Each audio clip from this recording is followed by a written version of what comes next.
Hi guys, and welcome to Calm Night Radio channel. Tonight we step into the fading light of a plantation evening and ask a quiet, unsettling question when the labour finally stops, when the tools are set down, when the fields release their grip for a few brief hours. How does a human body learn to rest under a system designed to drain it completely? You can almost see the last orange light lying low across the rows, hear the insects beginning their chorus, and feel the deep ache of muscles that have worked since sunrise. So, before you settle into the story, take a moment to like the video and subscribe and tell me in the comments where you are in the world and what your local time is. Now, dim the lights, and you walk into the warm, thinning dusk of the American South, where evening does not arrive as peace so much as a pause, a narrow strip of borrowed time between one demand and the next. You come in from the fields with the day still clinging to your skin. Dust sits in the folds of your clothes. Sweat has dried and dried again. Your hands feel stiff from gripping tools, and your back carries that dull, spreading pain that no one on the plantation needs explained. It is simply there, as common as the dirt, as expected as the sunrise, around you. Others return in the same slow current. Feet dragging through packed earth, shoulders lowered, eyes adjusting to a softer light that ought to feel merciful. Sometimes it does. Sometimes it only reveals how tired everyone really is. The end of labour rarely means a neat ending on many plantations, especially larger ones. The rhythm of the day remained tightly controlled from dawn to dusk, and often beyond.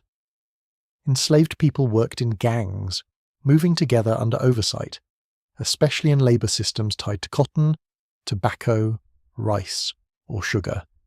In some places, a driver, himself enslaved, pushed the pace under orders from the enslaver or overseer. In other places, the watchful presence of white supervision hovered nearby, visible or not. Historians broadly agree on the exhausting intensity of this work, though they still debate how much daily routine varied from plantation to plantation, region to region, and season to season. The details shifted, the fatigue did not. Evening had its own small tasks waiting. You might carry water, or you might gather wood. You might tend a patch of garden if one had been allowed, coaxing a little extra food from soil after spending the day enriching someone else's wealth. You might repair a torn shirt with fingers that want only stillness.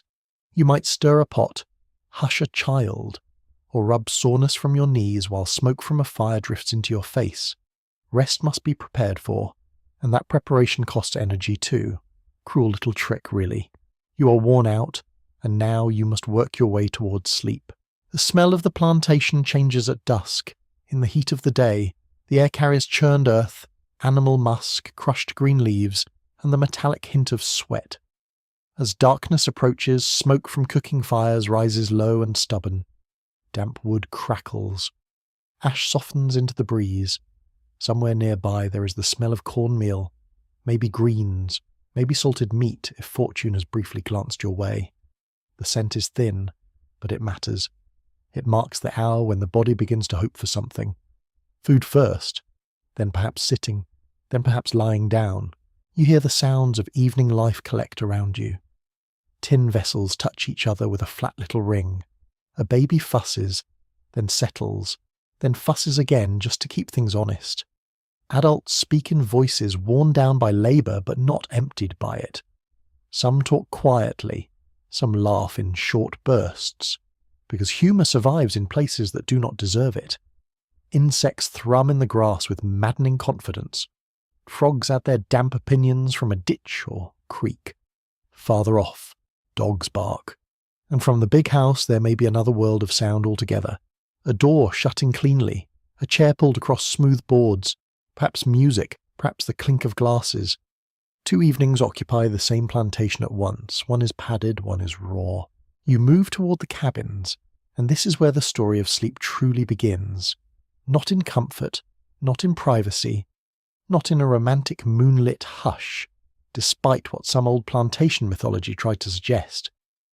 The cabins were generally crude structures, often built of logs or rough boards, with dirt floors in many places and little protection against heat, insects, or cold.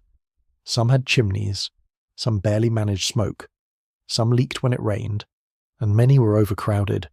Travellers, formerly enslaved people, and later interviewees described these spaces in terms that differ in detail, but agree in feeling.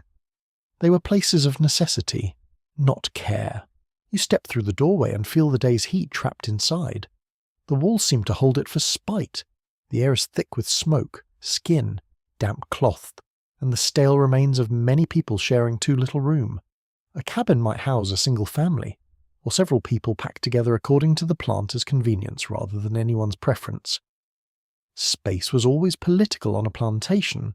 Who slept where, with whom, and under what conditions was shaped by power from above.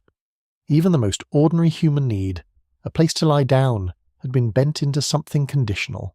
Your body feels the room before your mind settles into it.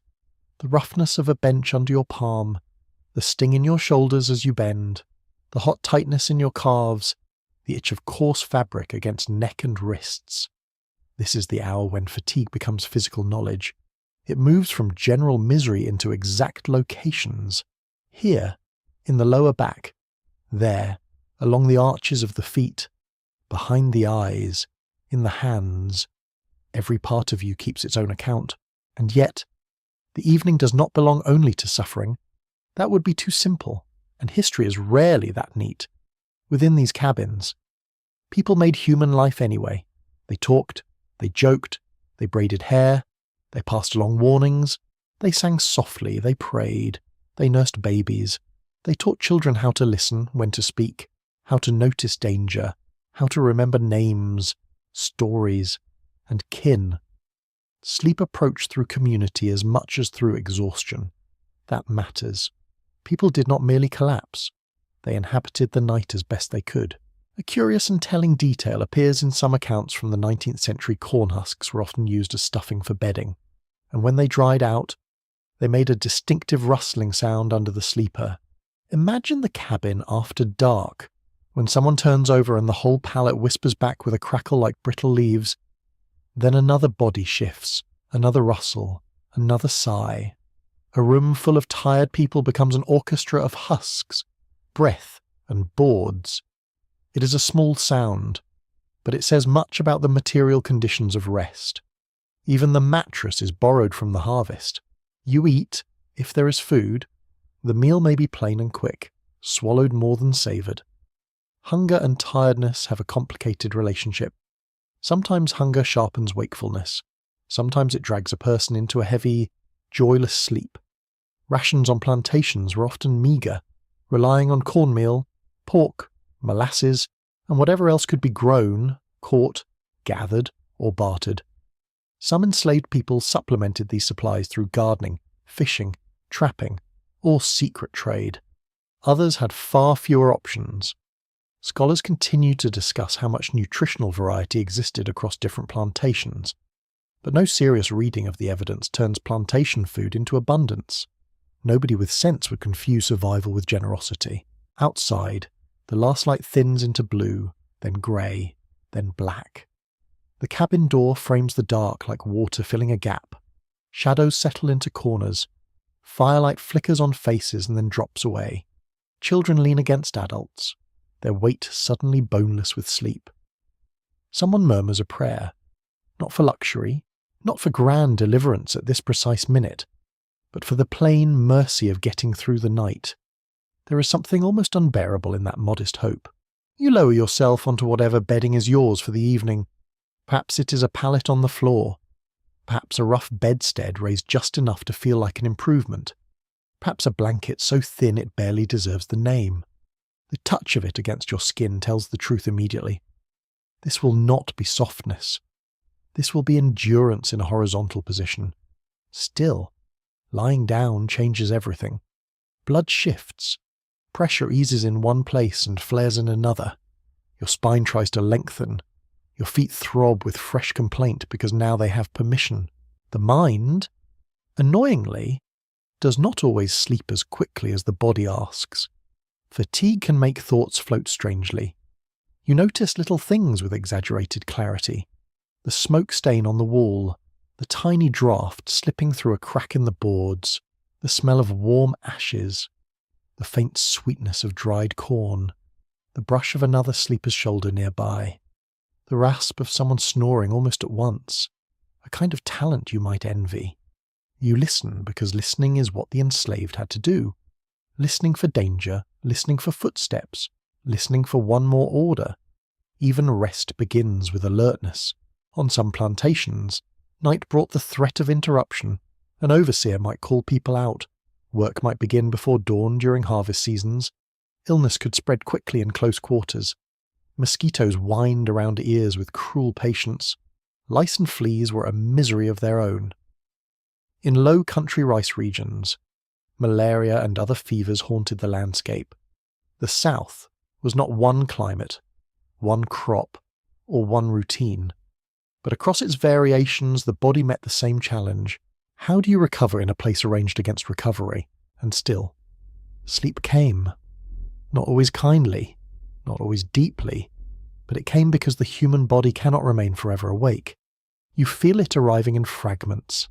First the heaviness in the limbs, then the loosening of thought, then that drifting distance between sounds and meaning.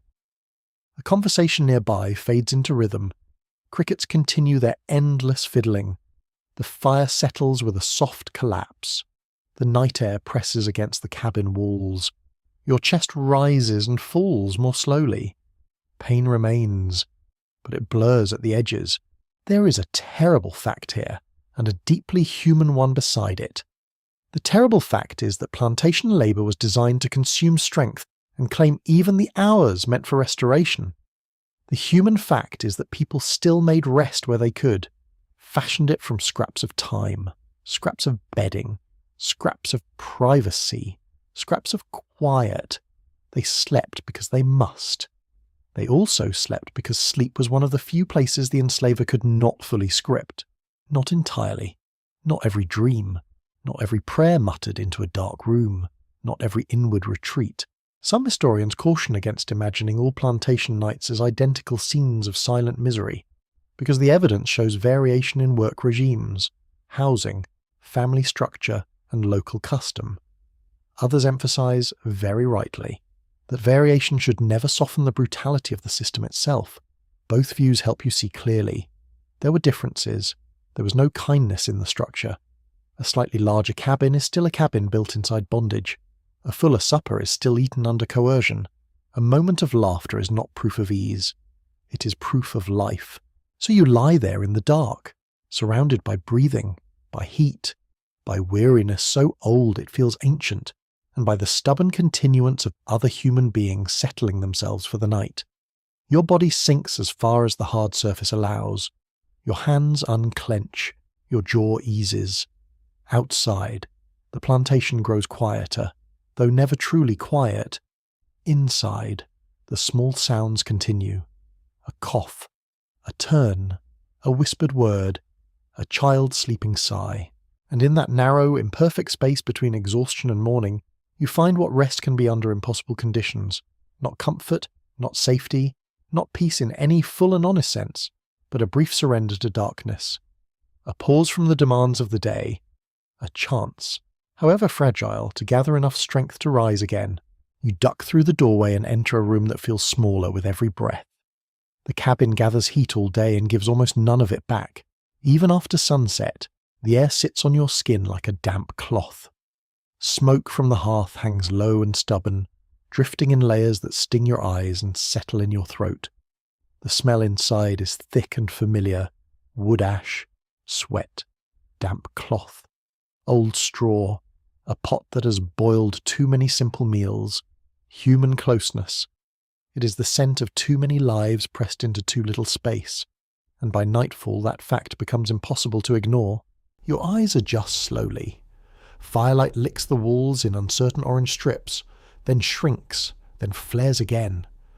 The logs or rough boards that form the cabin do little to keep out weather, but they hold shadows very well.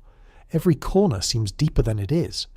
The floor beneath your feet may be packed dirt, cool in one place and gritty in another, or rough planks that creak under the slightest shift. Each step asks for care because the room is crowded with stools, bedding, baskets, tools, and bodies. A cabin is not arranged for ease. It is arranged for survival. You feel the day still living inside the walls. In summer, the cabin can be hotter than the yard outside, as if the little structure has swallowed the afternoon sun and refuses to release it. In winter, the same room can leak cold through every seam and make the fire seem more symbolic than useful. But on many evenings, especially after heavy labour in warm months, the first challenge is the heat. It clings to your neck. It traps the smell of smoke in your hair. It turns even stillness into work. Sleep has not yet entered the room. First, the room itself must be endured. Others are already inside or entering behind you, each carrying the same posture of tiredness. Someone bends to stir coals. Someone lifts a child whose head has dropped against a shoulder. Someone unties a kerchief or loosens a worn shoe. These small movements are slow, not because they lack practice, but because the body protests every extra motion. You watch people settle into the nightly routine with a kind of weary precision.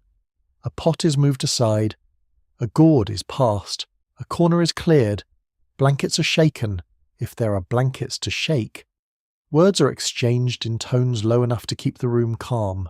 The cabin is one of the few places where the plantation's open surveillance becomes less direct, though never absent in any full sense. Here, under one roof and among trusted company, the voice changes. Public caution softens into private speech. People speak with more texture. There is teasing. There is murmuring. There is the low hum of practical talk that belongs to evening, who is unwell, who needs mending, who has seen a child lose a shoe, who managed to save a little food for later. These are not grand conversations, but grandness is overrated. Ordinary care is far more impressive. You sit or crouch near the hearth and feel its mixed blessing. One side of your body warms while the other remains damp with cooling sweat. Smoke curls past your face and leaves a bitter taste at the back of your mouth. The light catches a few floating ash specks, tiny as dust motes, turning through the air as if they have nowhere particular to be. Fire changes the room's mood. Even a weak flame gives people something to face. It draws hands toward it. It gives children a place to stare while sleep begins to pull at them. Housing for enslaved people varied across regions and periods, but many cabins were built quickly, cheaply, and with little concern for comfort. Some plantations used rows of one-room dwellings. Others grouped cabins that are removed from the enslaver's house, but close enough for control. Scholars still disagree over how often planters improved these structures for practical reasons such as preserving labour capacity. But the broader picture is not in doubt. These dwellings were products of a system interested in output, not dignity. Any comfort found inside them was usually created by the people forced to live there, not by the people who owned the land. That difference matters because once you look closely, the cabin becomes a record of ingenuity. A peg on the wall holds the better piece of clothing, saved for Sunday or for some rare occasion. A bundle in the corner protects precious scraps of cloth, a spoon, a Bible page, a shell, a ribbon. A little thing from a child. A stool repaired 3 times still stands because someone refused to discard what could be made useful again. Near the hearth, a pot bears the black memory of years of fires. Nothing here is decorative in the fancy sense, yet nearly everything carries the mark of effort. Human beings are stubborn creators, even in places designed to reduce them. You notice how sleeping space begins to reveal itself only as the evening moves forward. During the day, or even at dusk, the room is a kitchen, a workroom, a place for patching, feeding, nursing, talking, and keeping near the fire. Later, almost by quiet agreement, it transforms. Items are pushed aside. A pallet is spread on the floor. A blanket is folded over straw. A child is placed where the draught is weakest. An older person may be given the nearest place to warmth if the night is cold enough to bite. Sleep does not have a fixed room. It is made by rearranging the same cramped square of life. The sound inside the cabin is softer than the sound outside, yet no less full. You hear the dry scrape of straw or husks being shaken into place. You hear fabric brushing against wood. Someone clears a throat. Someone laughs once, unexpectedly, and the laugh changes the air for a moment. It is not loud. It is not carefree. Still, it lands with surprising brightness. Gentle sarcasm survives here too. A person might glance at a lumpy palette and murmur that only royalty could be offered such luxury. The joke is mild, but its edge is clear. When comfort is absent, humour becomes one of the few ways to point at the truth without letting it swallow the room. Children respond to the evening in their own ways. Some become quiet all at once, their tiredness descending like a curtain. Others grow restless, as if the body resists surrender precisely because it has been pushed so hard. A child rubs gritty eyes. Another leans into an adult's lap and follows the motion of a hand across cloth. A baby, not at all impressed by anyone's exhaustion, lets out a sharp cry that cuts through the smoky air.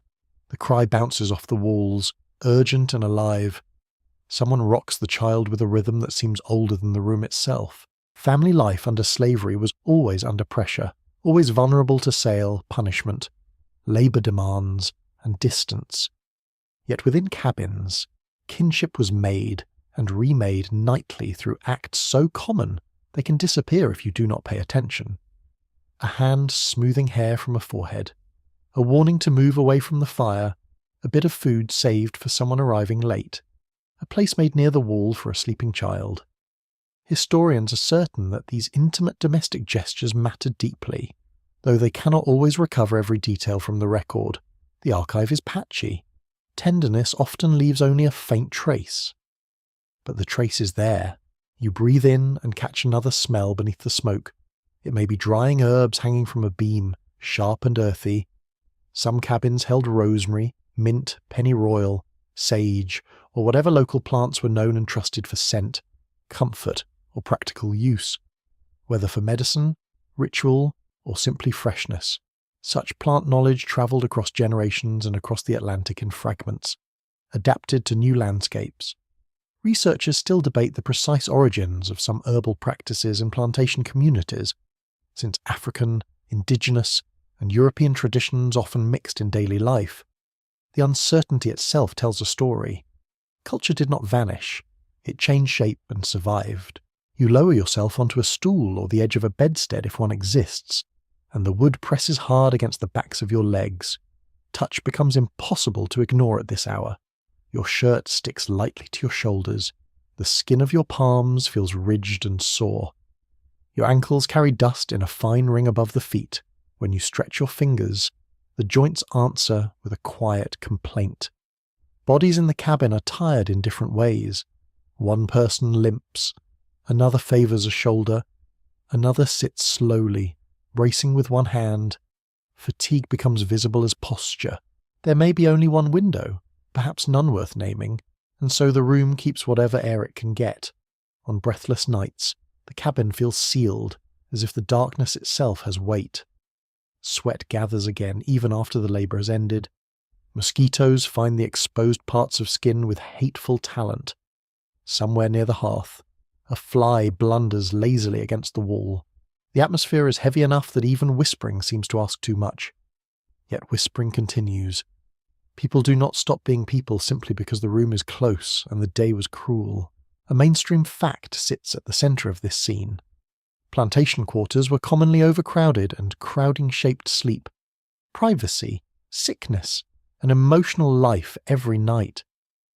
But there are stranger details too, little shards from the historical record that give the room its texture. In some accounts, people used bricks warmed near the fire and wrapped in cloth to ease cold feet on winter nights. In others, bits of newspaper or old printed pages found a second life as wall stuffing, kindling, or makeshift lining against drafts. Imagine that.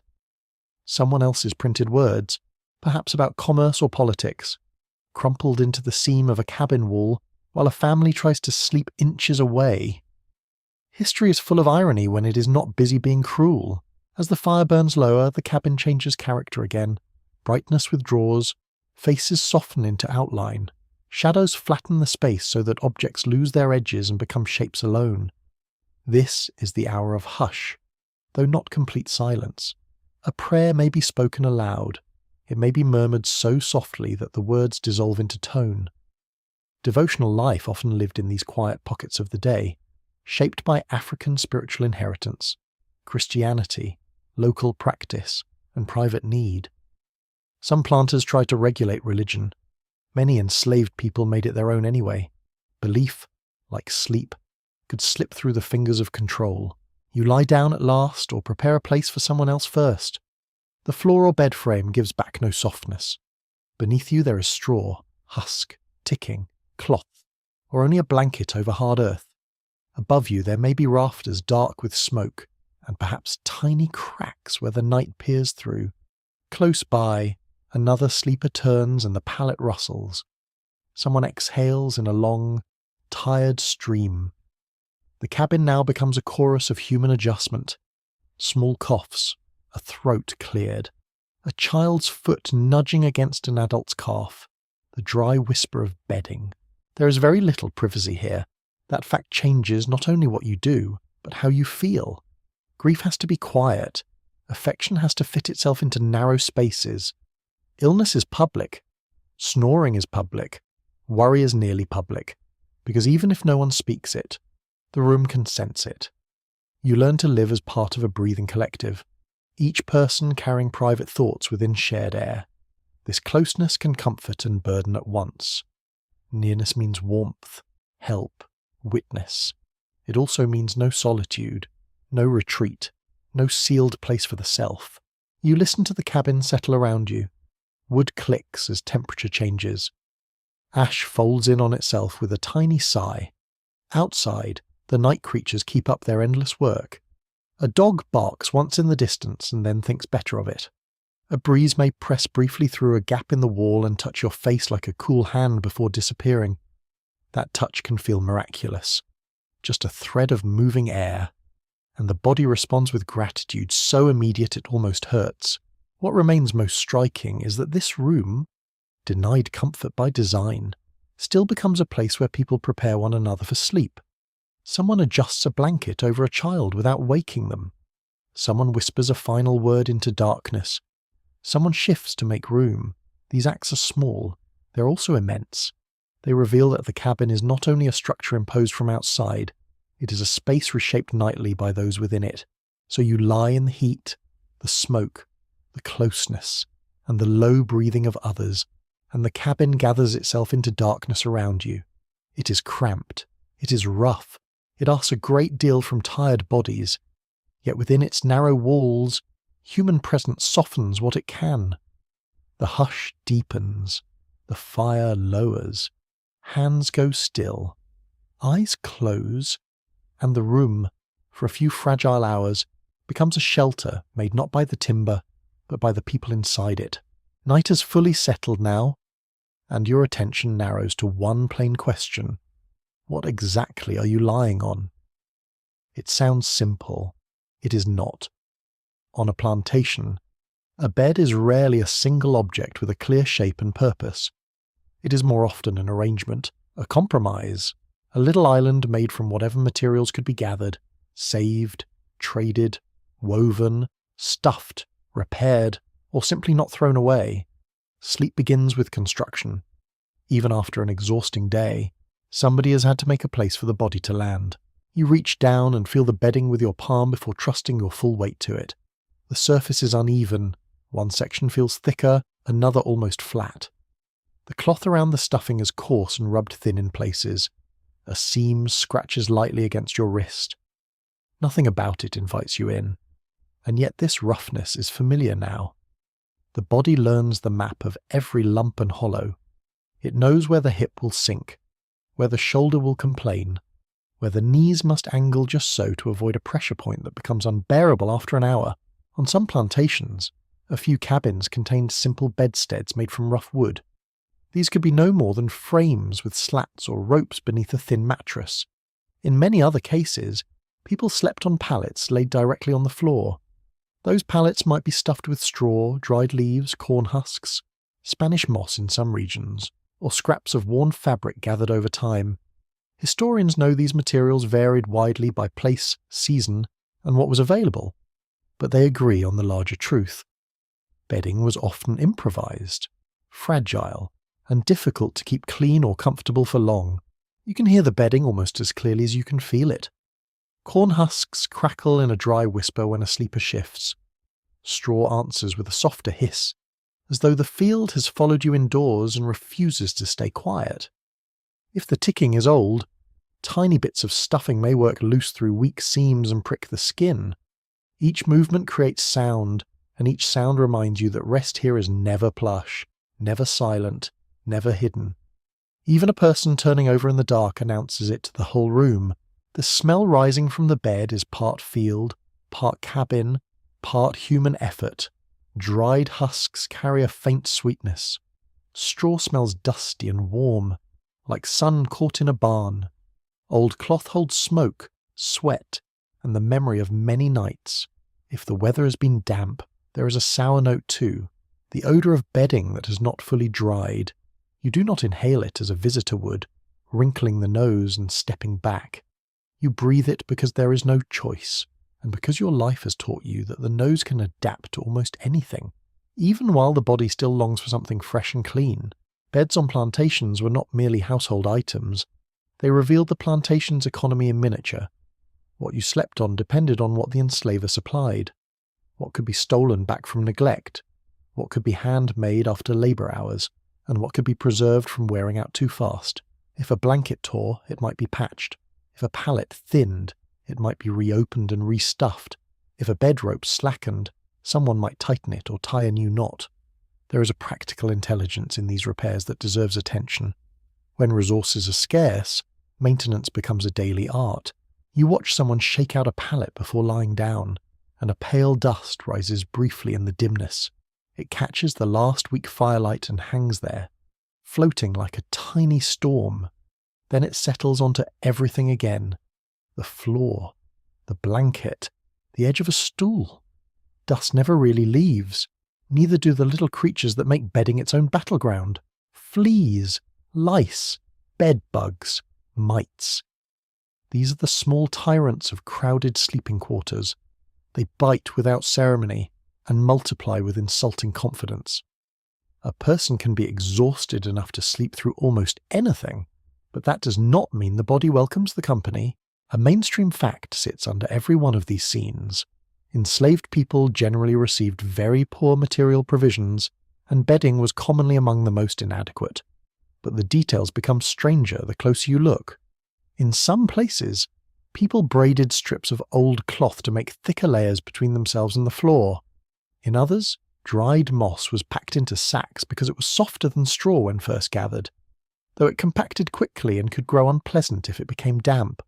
Spanish moss, despite its poetic name, often hosted insects unless carefully treated. Imagine the sales pitch for that mattress. Soft at first, comes with bonus wildlife, truly a luxury item for the ages. You lower yourself carefully and feel the bed accept you in stages. First the cloth gives, then the stuffing shifts, then the hard truth underneath makes itself known. If the pallet lies on packed earth, the ground offers a blunt firmness that no amount of wishing can soften. If it rests on boards, those boards may press back through the thin layer above them. If you are lucky enough to have a bedstead, the ropes or slats beneath can still create ridges that mark the body by morning. There is no graceful way to settle. You adjust, pause, adjust again, then decide this is as good as the night will allow. Children often fit into these sleeping arrangements with a flexibility adults can only resent. A child can curl into a narrow space by the wall, tuck knees to chest, and somehow drift off despite heat, noise, and hard surfaces. Adults require more room and receive none. Mothers may keep infants close for warmth, feeding, and protection. Older children might share a pallet, their limbs thrown over one another in careless sleep. An elder may be given the least draughty corner if there is any choice at all. The arrangement of bodies becomes a nightly geography of need. What counts as a bed can change with the season and the household. Sometimes extra straw is available after harvest, and the pallet feels almost respectable for a little while. Not luxurious. Let us not get carried away, but less punishing. Then time passes. The stuffing crushes down, the cloth wears thin, and the bed sinks back into its ordinary state of complaint. Nothing here stays fixed. A sleeping place is always drifting toward disrepair unless someone intervenes with labour. more stuffing, another patch, one more layer, one more attempt to make rest hold together. You run your fingers along the edge of the coverlet or blanket, and the weave feels rough, homespun, and uneven. Textile historians have spent years studying the fabrics used by enslaved communities, and their work shows how coarse and limited these cloth provisions often were. Yet they also note the skill involved in sewing, piecing, and preserving them. A blanket might begin as one thing and end as another. A worn shirt becomes a patch. A patch becomes part of a pillow ticking. A scrap becomes a tie, a wrap, a layer between skin and a splintered board. Cloth lives many lives where goods are scarce. There is scholarly uncertainty here too. Historians still argue over just how often planters supplied serviceable bedding as a matter of routine, and how much depended on local wealth, crop type, and the individual priorities of the enslaver. Some plantation records list blankets or bed furniture in a way that suggests basic provision. Formerly enslaved people, however, often describe these supplies as insufficient, worn out, or absent unless replaced through their own effort. The record is uneven because inventories count objects without telling you their true condition. A ledger can write the word blanket. It cannot tell you how thin it was, how damp, how ragged, or how many bodies had to share it. The touch of the bedding changes over the night. At first it may feel almost warm from the day's heat, especially if it has lain in a close cabin for hours. Later, as air cools, the same material can turn clammy under sweat. If there is a blanket, it may scratch the chin and cheeks. If there is no proper pillow, a rolled garment or folded cloth might support the head. Some people slept with very little under the neck at all, which leaves the spine to negotiate its own terms. Morning stiffness is practically guaranteed. The only mystery is where it will settle first. You hear somebody nearby beat a small cushion or sack back into shape. Thump! Turn! Thump again! The sound is oddly tender, a tiny act of resistance against discomfort. There is care in preparing a place to sleep, even a poor one. You smooth wrinkles, you pull a cover higher, you shake out what can be shaken out, you inspect for insects with the sharp eye of long experience. These rituals are practical, but they also carry dignity. To prepare a bed is to insist that the body matters, even when the surrounding system says otherwise. A quirky detail survives in some accounts of rural bedding beyond plantations as well, and it likely touched plantation life too. Cornhusk mattresses could be refreshed by opening them, replacing broken husks with newer ones, and sewing the ticking shut again. In theory, this gave the bed a second youth. In practice, it meant one more chore after labour, one more evening task for hands already aching. Still, there is something almost companionable in the image. The mattress gets tired too, or the whole household is worn out together. As you lie still, the sounds of many different beds blend across the room. One pallet crackles sharply, another barely whispers. A rope bed creaks with old complaint. A child breathes in little puffs. Someone pats a mattress twice. A final adjustment, then goes quiet. There is no uniform sleeping surface, no single plantation bed that stands for all the rest. This variety matters because it reminds you not to turn history into one frozen picture, yet every variation points in the same direction. Rest was materially insecure. You may also notice how close the floor is, even when you're not directly on it. The smell of earth rises upward. Coolness gathers low in winter. Insects travel easily. Mice sometimes do too. Quick as dropped thoughts. Rustling along edges where crumbs or grain may have fallen. That is the sort of detail nobody includes in romantic paintings of the Old South, perhaps because mice lack grace and propaganda prefers grace. But the body remembers these things. The twitch of alarm at a sound near your hand. The instinct to lift your feet for a moment, just in case.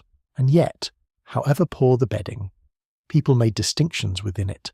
A pallet for guests, a better blanket saved carefully, a favoured corner, a piece of cloth set aside for a newborn. The desire to create gradations of comfort, however slight, never disappears. It is deeply human, even within scarcity. People rank softness, warmth, and dryness. They know which bed is least lumpy. They know which side avoids the draft. They know which cover smells freshest after airing. Comfort may be meagre, but knowledge of comfort remains detailed and exact. There is also the emotional side of bedding. Quieter, but just as real. A shared blanket can mean warmth and inconvenience together. A family sleeping close can feel safer, though never fully safe. A child may relax faster with a familiar hand nearby. An adult may sleep lighter from responsibility. The bed is not only physical support, it is a social arrangement. It decides who hears whom breathing, who wakes when a baby stirs, who gets the warmer side, who gives it up. At last your body begins to accept the shape beneath it. Not because the bed has improved, but because tiredness is a persuasive force. The hips stop arguing, the shoulders sink a little. Your hands rest flat on the rough cover and become still. The smell of straw, dust, and old cloth grows less distinct as the senses dull. The rustle of nearby pallets becomes part of the room's breathing. This is the strange mercy of exhaustion. It does not create comfort. It lowers the body past the point where comfort is required. So you lie on a bed built from little, held together by labour, repair, and necessity. Its materials come from field, forest, loom, and leftover heap. Its softness is uncertain, its cleanliness is fragile, its shape is temporary, yet it carries you, as best it can, through the dark hours. The bed is poor. The skill behind it is not in every seam, every patch, every handful of stuffing. You can feel the practical genius of people, forced to make rest from almost nothing at all. You lie in darkness and discover that night on a plantation is never truly quiet. It only changes its voice. Daytime noise is blunt and public, hoes striking earth, orders crossing rows, wheels grinding, animals protesting. Evening sound is thinner, closer, more intimate. It slips around your ears instead of crashing into them. And because your body is finally still, every small noise grows larger. Sleep must pass through this world of murmurs, creaks, insects, breath, and distant unease. The first sound is usually inside the cabin itself. Someone settles onto a pallet and the husks answer with a crisp, papery rustle. Another sleeper turns, and a bed rope groans with all the dignity of an old door. A child sighs, then kicks softly against a blanket. You hear fingers tap once against wood, perhaps from habit, perhaps from a final adjustment before rest. A throat clears. Someone draws in a long breath through the nose, then lets it out slowly, as if trying to persuade the body that the day is over. The cabin becomes a chamber of small mechanical truths. Every object complains a little. Every person does too. Breathing soon takes over the room. You notice how many different kinds there are. Light breathing from a child already far away in sleep. A heavier, rougher rhythm from someone whose body dropped into rest the moment they lay down. A faint whistle from one corner. A sleepy murmur from another. Snoring arrives eventually. Sometimes from the least expected person. And once it begins, it can sound almost majestic in its confidence. Not elegant, certainly. More like a saw working through green wood. But steady, honest, impossible to ignore. The smell of the room shifts as the sounds settle. Firelight has gone low, and now the air carries warm ashes, cooling bodies, old cloth, and the faint sweetness of dried bedding. When smoke thins, other scents emerge. A baby's hair, damp earth under the floorboards or just beneath the pallet, the sour edge of sweat drying for the second time that day. Somewhere, perhaps hanging near a wall or tucked in a bundle, herbs lend a trace of sharpness. Mint, sage, something bitter and clean. The nose keeps working even when the eyes have given up. Outside the cabin, the night speaks in layers. Insects begin first and never seem to tire. Crickets work with relentless patience, a fine scraping music that stitches the darkness together. Tree frogs add their plump wet notes if water lies nearby. Cicadas, in season, can lift the whole evening into a metallic drone that feels almost visible, as though the air itself were vibrating. If you live near rice fields or marshy ground, Mosquitoes sing their own tiny songs of annoyance around every warm patch of skin they can find. No concert ticket required. The audience is unwilling, but attendance is excellent. You hear feet sometimes. That is a different matter. Human footsteps at night sharpen every nerve. The ear learns quickly to distinguish them from the casual movement of animals. A dog pads lightly. A mule shifts with weight and snort. But a person walking with purpose through the dark carries a distinct rhythm. Heel, soil, pause. Another step. If the sound comes close to the cabin, the whole body notices before the mind forms a thought. Sleep, on a plantation, does not mean complete surrender. Some part of you remains posted at the edge of wakefulness, listening. This constant listening was not imagined danger. Patrols, overseers, drivers, and plantation demands could break into night hours when someone chose. On some estates, there might be calls for extra labour during harvest or emergencies. On others, fear itself did the interrupting. Historians agree that nighttime control formed a real part of plantation life. Though the degree and form varied by region and the size of the operation, the dark did not erase hierarchy, it only hid it a little. You could not trust the night to belong to you simply because the sun had gone down. The cabin also has its own private noises of care. A mother hums to a child in a tune so soft it barely counts as melody.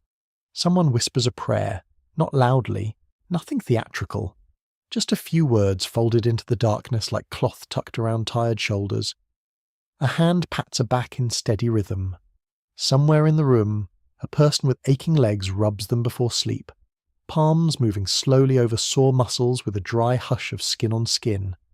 These sounds are easy to miss if you listen only for drama, yet they are the real architecture of the night.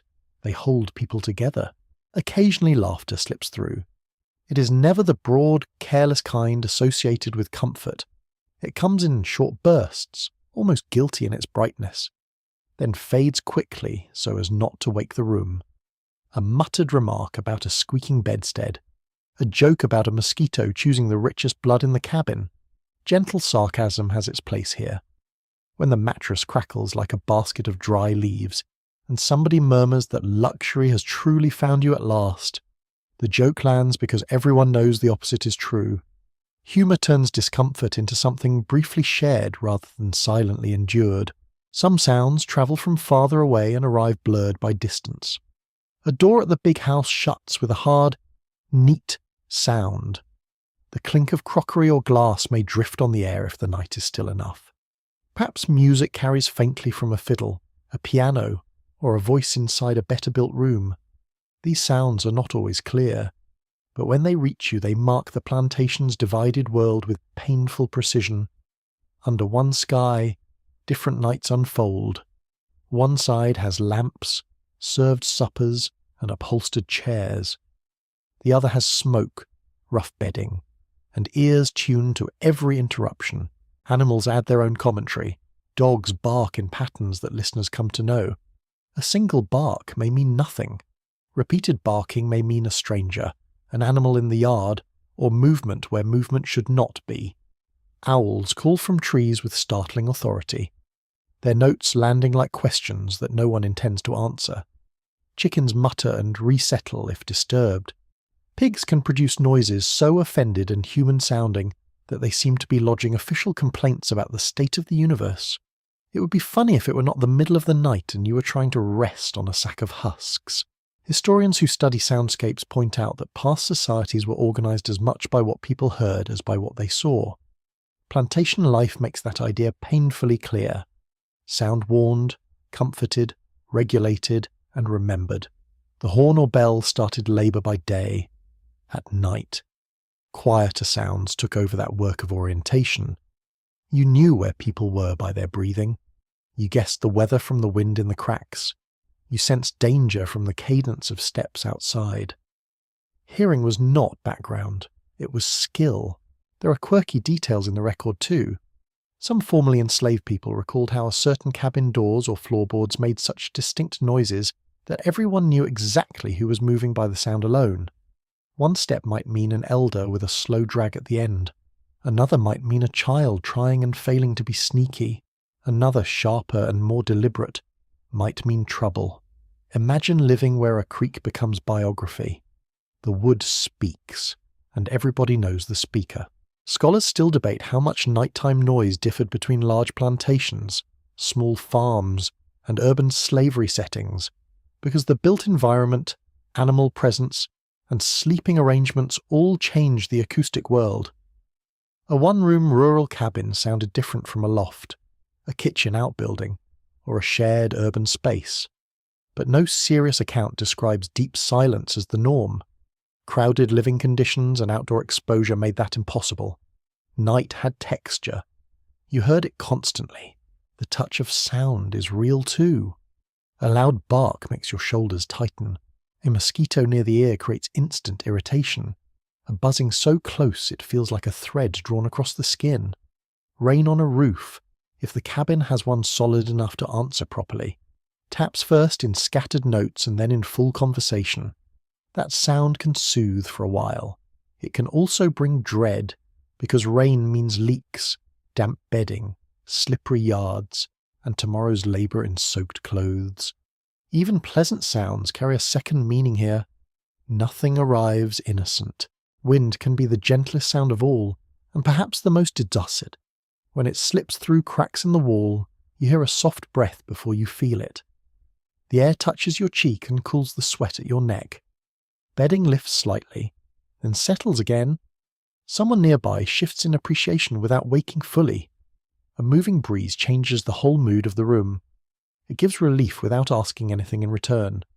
No order, no task, no payment, just a brief current of coolness in a hot, crowded cabin. Little wonder people remembered such things. Then there are the sounds inside your own body. Heartbeat, once you lie still enough. The pulse in sore hands. The faint ring in the ears after a day of sun and strain. Stomach noises if supper was poor or hurried. A knee clicks when bent. An ankle throbs in a rhythm of its own. Exhaustion does not hush the body immediately. It amplifies parts of it. You hear yourself from the inside, a strange private percussion beneath the public noises of the room. Music belonged to the night too, though not always every night and not always openly. A low song, a hummed spiritual, a tune carried under the breath.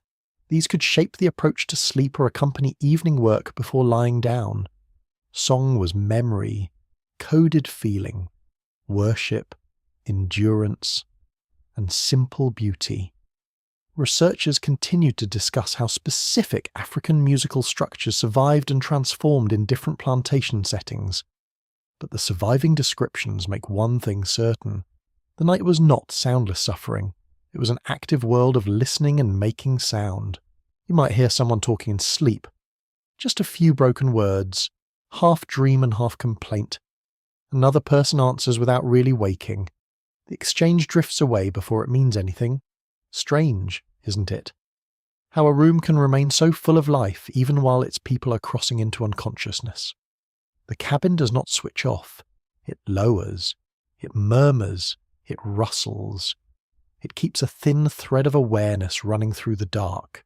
Farther out, beyond the nearest buildings, the land keeps moving. Water slides in a ditch. Leaves rub together high in the trees. A horse stamps and settles, somewhere, very far off.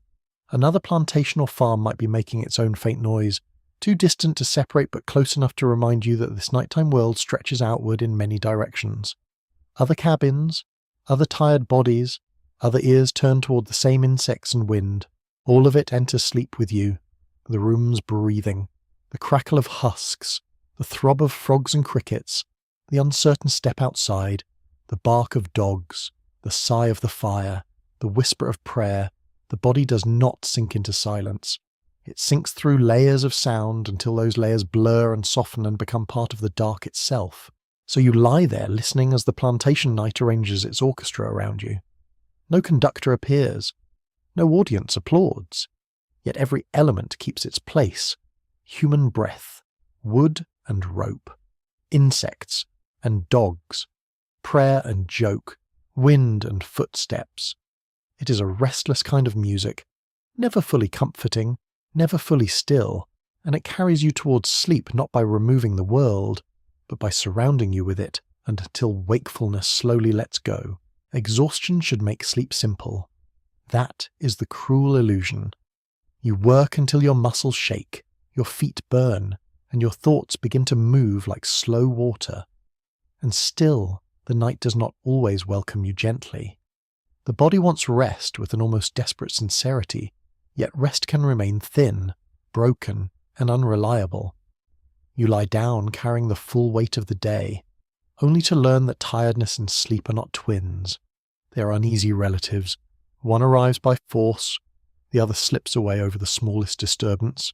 You feel it first in the legs. The muscles do not relax all at once. They twitch, they tighten suddenly, as if still remembering the repeated motion of a walking rose, lifting loads, stooping, hauling, chopping. Your calves may cramp just when you begin to drift. Your thighs hold a deep ache, dull but insistent like heat trapped under the skin. The back is worse in its own way. It spreads pain broadly, making no effort to be specific. Shoulders join in. Hands pulse with soreness from gripping tools, carrying pails, wringing cloth, or doing all the little labours that follow the big ones. Touch becomes complicated at this hour. Lying down eases certain pains and sharpens others. Pressure leaves the feet and moves into the hips. The neck searches for support that barely exists. A rough blanket scratches the chin. A seam presses into the ribs. If you shift, a knee complains. If you stay still. The lower back begins its own long protest. True comfort remains just out of reach. Almost, but not quite found. The body bargains with the bed in silence, asking very little and still not quite getting it. The air does not always help. In hot weather, sweat gathers again under still skin. Clothes cling where they dried once already. Mosquitoes seem to detect the exact instant your mind begins to loosen, then sing past the ear with hideous precision. In cold weather, the opposite misery takes over. Feet stay chilled, fingers curl for warmth. The blanket, if there is one, never seems wide enough, thick enough, or dry enough. Sleep becomes a negotiation with weather inside a room too fragile to resist it. A mainstream historical fact sits firmly here. Enslaved people endured extreme physical labour that often left them chronically exhausted. Yet many also suffered from conditions that made restorative sleep difficult, including inadequate food, poor shelter, illness, injury, pregnancy, caregiving, and anxiety. Plantation records, medical observations, and testimony from formerly enslaved people all point in that direction, though they describe it with different language. Fatigue was constant, recovery was uncertain. Hunger is one of the great thieves of sleep. A full stomach can make a body heavy, but an empty one has its own voice. It twists, it tightens, it sends small gnawing sensations upward through the chest and throat. You try to ignore it, roll slightly, fold an arm across the middle, breathe through it. Sometimes that works, sometimes it does not. Rations on many plantations were poor enough that hunger was not an occasional inconvenience. It was a repeated visitor, not always dramatic, often quieter than that, just persistent enough to keep the body from sinking fully into ease. Pain and hunger are bad enough, but fear does subtler work. You may not be actively panicking. Panic would be too obvious, too bright a feeling for the middle of a tired night. What settles in instead is alertness that refuses to switch off. The ear remains half awake for footsteps. The mind stays close to the surface in case a child cries, an animal breaks loose, someone falls ill, or a voice outside the cabin calls people up again. This is one of slavery's quieter violences. It does not merely take labour from the day. It reaches into the night and unsettles the body's ability to trust sleep. Historians still argue over how to describe this mental burden without forcing modern medical language too hard onto the past. Some emphasize stress, vigilance, and trauma in ways that feel very familiar now. Others caution that people in the 19th century understood distress through different categories, including spirit, nerves, temper, religion, and bodily balance. The debate is useful because it reminds you not to flatten historical experience. Still, No special terminology is needed to grasp the basic truth. A person under constant threat sleeps differently from a person who feels secure. Children complicate the night in tender and exhausting ways. A baby does not care that the adults have worked from dawn. A toddler wakes hot, thirsty, frightened, or tangled in bedding. An older child turns in sleep and lands a heel sharply into someone's shin with all the elegance of a mule. Then there is coughing. So much coughing in crowded quarters. Dry coughs, wet coughs. Little sleepy coughs that fade quickly. Deep coughs that go on too long and make the room listen. Caregiving fills the gaps where sleep should be, and no one can postpone it for a more convenient evening. Pregnancy and childbirth may rest even more fragile. Enslaved women often laboured while pregnant and returned to work quickly after giving birth under brutal expectations. The body then carried not just ordinary fatigue, but the heavy recovery of childbirth, the demands of nursing, and the nightly interruptions of infant care.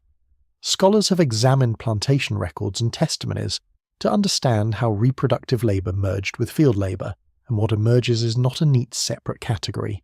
It is one burden layered onto another. The night becomes shorter without becoming gentler. Illness changes the whole rhythm of sleep. Fever can make a person shiver under heat or sweat through cold. Malaria, respiratory disease, stomach sickness, injuries, infections, all could turn the bed into a place of tossing rather than healing. In swampy and low country regions especially, nighttime could bring the bodily misery of fevers carried by mosquitoes. A sick person may drift, wake, drift again, losing the shape of the room while remaining trapped inside it. Others nearby sleep lightly because illness in a crowded cabin never belongs to one body alone. It changes everyone's night. There is a strange historical detail that gives this problem an almost absurd edge. Some people believe that certain sleeping positions, charms, herbs, or small household rituals could reduce nightmares, cramps, or restless sleep. In many cultures, that is entirely ordinary. Under plantation conditions, though, such efforts take on extra poignancy. Imagine being so tired you can barely hold your head up, and still taking time to tuck a protective root near the bed, rub sore calves with grease, or place a warmed cloth on the chest. Exhaustion does not erase ritual. Sometimes it makes ritual more necessary. You try to drift off, and for a moment it seems possible. The sounds of the room blur. The body feels heavy enough to sink through the palate. The mind loosens its grip on names as tasks and ordinary thoughts. Then something pulls you back. A bite on the ankle, a sudden cramp in the foot, a child's whimper, a draft through the wall, a burst of snoring that begins like a saw hitting hard grain. Sleep is not denied completely. It is chopped into pieces. Broken sleep leaves a special kind of weariness by morning. It is not the clean heaviness of a person who has slept deeply and would like another hour. It is a gritty, unfinished feeling. The eyes burn, the mouth tastes stale, the limbs are heavy but not restored. You feel as if some part of the body never truly went off duty. That matters because plantation labour demanded effort again almost immediately. There was little room for the luxury of saying, quite reasonably, I am not fit for this today. You can sense how different people surrender to exhaustion in different ways. One person falls asleep at once from sheer bodily collapse and sleeps through noise that would wake anyone else. Another sleeps shallowly and startles at every sound. Someone else drifts in and out, the mind never fully leaving the room. These differences are personal, but they are also shaped by age, health, work type, weather, and fear. Sleep is individual. Plantation conditions made it collectively difficult. Gentle sarcasm survives even here. Someone might remark that the mosquitoes are working as hard as the overseer tonight. Another may mutter that the bed has developed new hills and valleys since yesterday, as if it spent the day improving itself in all the wrong directions. The humour is dry, nearly whispered, but it matters. Joking about discomfort does not remove it. It simply keeps misery from having the last word in the room. The smell of the night often reflects this broken sleep. Warm bodies in a close cabin, damp cloth turned and turned again, a sour note from bedding that has absorbed too many humid nights, ash cooling in the hearth, perhaps the sharpness of some home remedy dabbed onto sore joints, tallow, camphor, grease, crushed leaves. The room smells like fatigue made physical, yet these same odours can also become part of the body's pathway towards sleep, familiar enough that their absence would feel strange. There is scholarly uncertainty around how often enslaved people were deliberately deprived of sleep beyond the ordinary violence of overwork and poor living conditions. In some contexts, punishment, night labour, surveillance, and emergency tasks clearly cut into rest. In others, records say less. Historians are careful here, and rightly so. The archive does not preserve every lost hour, but even without counting each interruption, the structure is obvious. A system that extracts labour so intensely from the day and offers so little support at night produces sleep deprivation almost by design. Dreaming itself can become uneasy. A person may jerk awake from dreams still carrying the motions of labour, the fear of punishment, the ache of separation, or the confusion of old memories mixed with present sounds. Sleep does not always free the mind from the plantation. Sometimes it invites the plantation in by another door. The body is still. The pulse is not. The dream loosens and then leaves behind a residue of dread or sadness that lingers into waking. And yet, despite everything, the body keeps trying. That effort is almost moving in its persistence. You shift again. You turn the blanket's cooler side upward. You rub the calf before the cramp fully grips. You breathe slowly and wait for the room to settle. You close your eyes once more. Human beings are built to pursue sleep, even under hostile conditions, because without it there is no tomorrow. The body knows this in ways deeper than thought. At last you catch fragments of real rest. Not a smooth descent, but pockets. A stretch of minutes, then perhaps an hour, then waking, then another descent. Sleep comes in scraps, and scraps must do. Between interruptions, the face softens, the hands unclench, the mouth loses its worried line, the chest finds a slower rhythm. These little intervals matter more than they seem. They are the body's repair work, incomplete, but precious. So you spend the night in that uneasy territory between collapse and disturbance, where labour has emptied you and the world still refuses to leave you alone. Sleep arrives, but never with full confidence. It breaks, returns, thins, deepens, and slips again. The body asks for mercy in the plainest language it knows. Sometimes the night grants a little, sometimes hardly any. Either way, dawn will come, and whatever rest you manage to gather must somehow be enough. At some point in the night, when the cabin has gone mostly still and the fire has sunk low, sleep becomes more than a bodily need. It becomes a crossing. You close your eyes in a crowded room with rough walls and tired lungs around you, but the mind does not always remain obedient to those limits. It drifts. It wanders. It reaches toward memory, warning, comfort, fear, and hope. Night on a plantation is physical, yes, but it is also spiritual in the broadest sense. People do not enter darkness empty. They carry beliefs with them, and those beliefs help shape how sleep is approached, guarded, and understood. You lie still and hear a few last whispers before the room fully settles. Some are ordinary. A reminder to cover the child, a note about the morning, a muttered complaint about sore feet. Others carry a different weight, a prayer spoken close to the chest, a quiet invocation for safety, a request that God watch over the sleepers, keep harm from the doorway, ease the sick, steady the frightened, and let absent loved ones remain alive somewhere under the same night sky. These words are not decorative. They are part of how people make themselves ready to release consciousness in a world that has done little to earn their trust. Religion among enslaved black Americans took many forms, shaped by African traditions, Protestant Christianity, Catholic influences in some regions, local custom, family teaching, and the practical needs of everyday survival. Some people prayed in ways plantation owners recognized. Some prayed in ways they did not. Some blended inherited beliefs with newly learned scriptures, producing forms of devotion that were both rooted and changing. Historians agree on this blending, though they still debate exactly how certain practices travelled, transformed, and survived across generations. The uncertainty is fitting.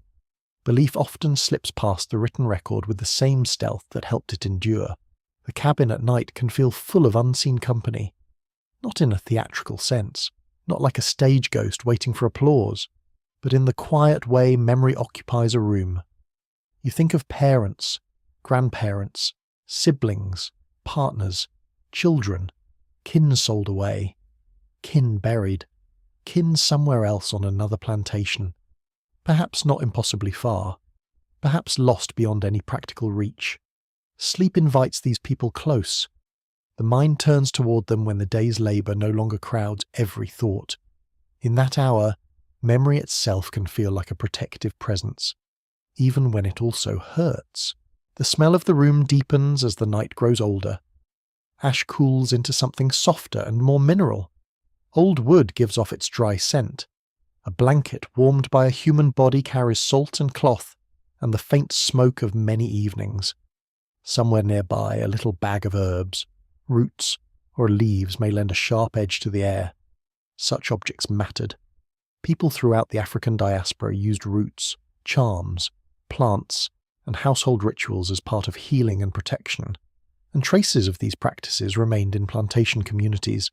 Some were meant to ward off illness, some guarded against bad dreams, envy, or malice. Some simply offered comfort because generations had trusted them.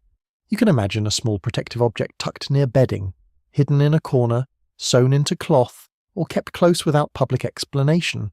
Perhaps a root, perhaps a coin, perhaps a scrap of scripture, perhaps a tiny bundle whose meaning belongs only to the keeper. Researchers studying conjure, hoodoo, and related traditions have found evidence of these hidden items in excavated quarters and oral memory alike. The details vary, and scholars still disagree on how broadly certain practices were shared from region to region. Yet the broad picture is clear enough. Many people sought protection through sacred or spiritually charged objects, especially in places where ordinary security was so scarce. This makes perfect sense. If the night contains uncertainty, then the sleeper wants allies. A charm near the bed is not foolishness. It is logic shaped by a world that feels dangerous. It says that visible walls are not enough, so invisible defences must be arranged as well. You might smile very softly at the idea of evil being stopped by a root under a pillow. But then again, evil has often dressed itself in very respectable clothes. Perhaps a root is as sensible a defence as any. The soundscape of this spiritual life is quiet but steady. A whispered verse, a low hum, the repeated cadence of a prayer learned long ago and altered by many mouths. In some cabins, spiritual songs may have risen before sleep on certain nights, especially when people gathered in larger numbers or found moments of relative privacy. A song sung softly in the dark does more than fill air. It orders feeling, it steadies breath. It places the individual body within a larger pattern of meaning. The tune can hold grief without letting grief become shapeless. Dreams themselves carried significance. They were not always dismissed as nonsense. A dream could feel like warning, memory, visitation, or message. In many cultures, including African and African American traditions, dreams occupied a serious place in moral and spiritual life. A disturbing dream might call for prayer the next day. A vivid dream of a loved one could cling to the mind with unusual force. Historians and folklorists have collected many such accounts, though they cannot always separate symbolic interpretation from everyday storytelling. That is part of the point. The meaning of a dream often lives in the telling, in how a family or community receives it. You begin to drift, and in that drifting the body loosens while the mind grows strange and vivid. The rough cabin may remain dimly present through sound and touch, yet another world begins to overlay it. In sleep, a person can walk roads never travelled, see faces not seen for years, hear a mother's voice from childhood, return to a remembered riverbank, or stand again in a church meeting where voices rose strong and sure. Dreams can comfort, they can also wound. A soul child may return in sleep so clearly that waking becomes a fresh loss. A feared punishment may replay in transformed shape. The mind at rest is not necessarily at peace. Some sleepers likely developed little bedtime habits to encourage better dreams or calmer rest. A final prayer before lying down, A particular position, a hand laid across the chest, a child taught not to speak certain things after dark, an elder's warning about what should never be brought into the house or placed near the bed. These customs do not always survive in enough detail for historians to map them perfectly, and there is scholarly caution here for good reason.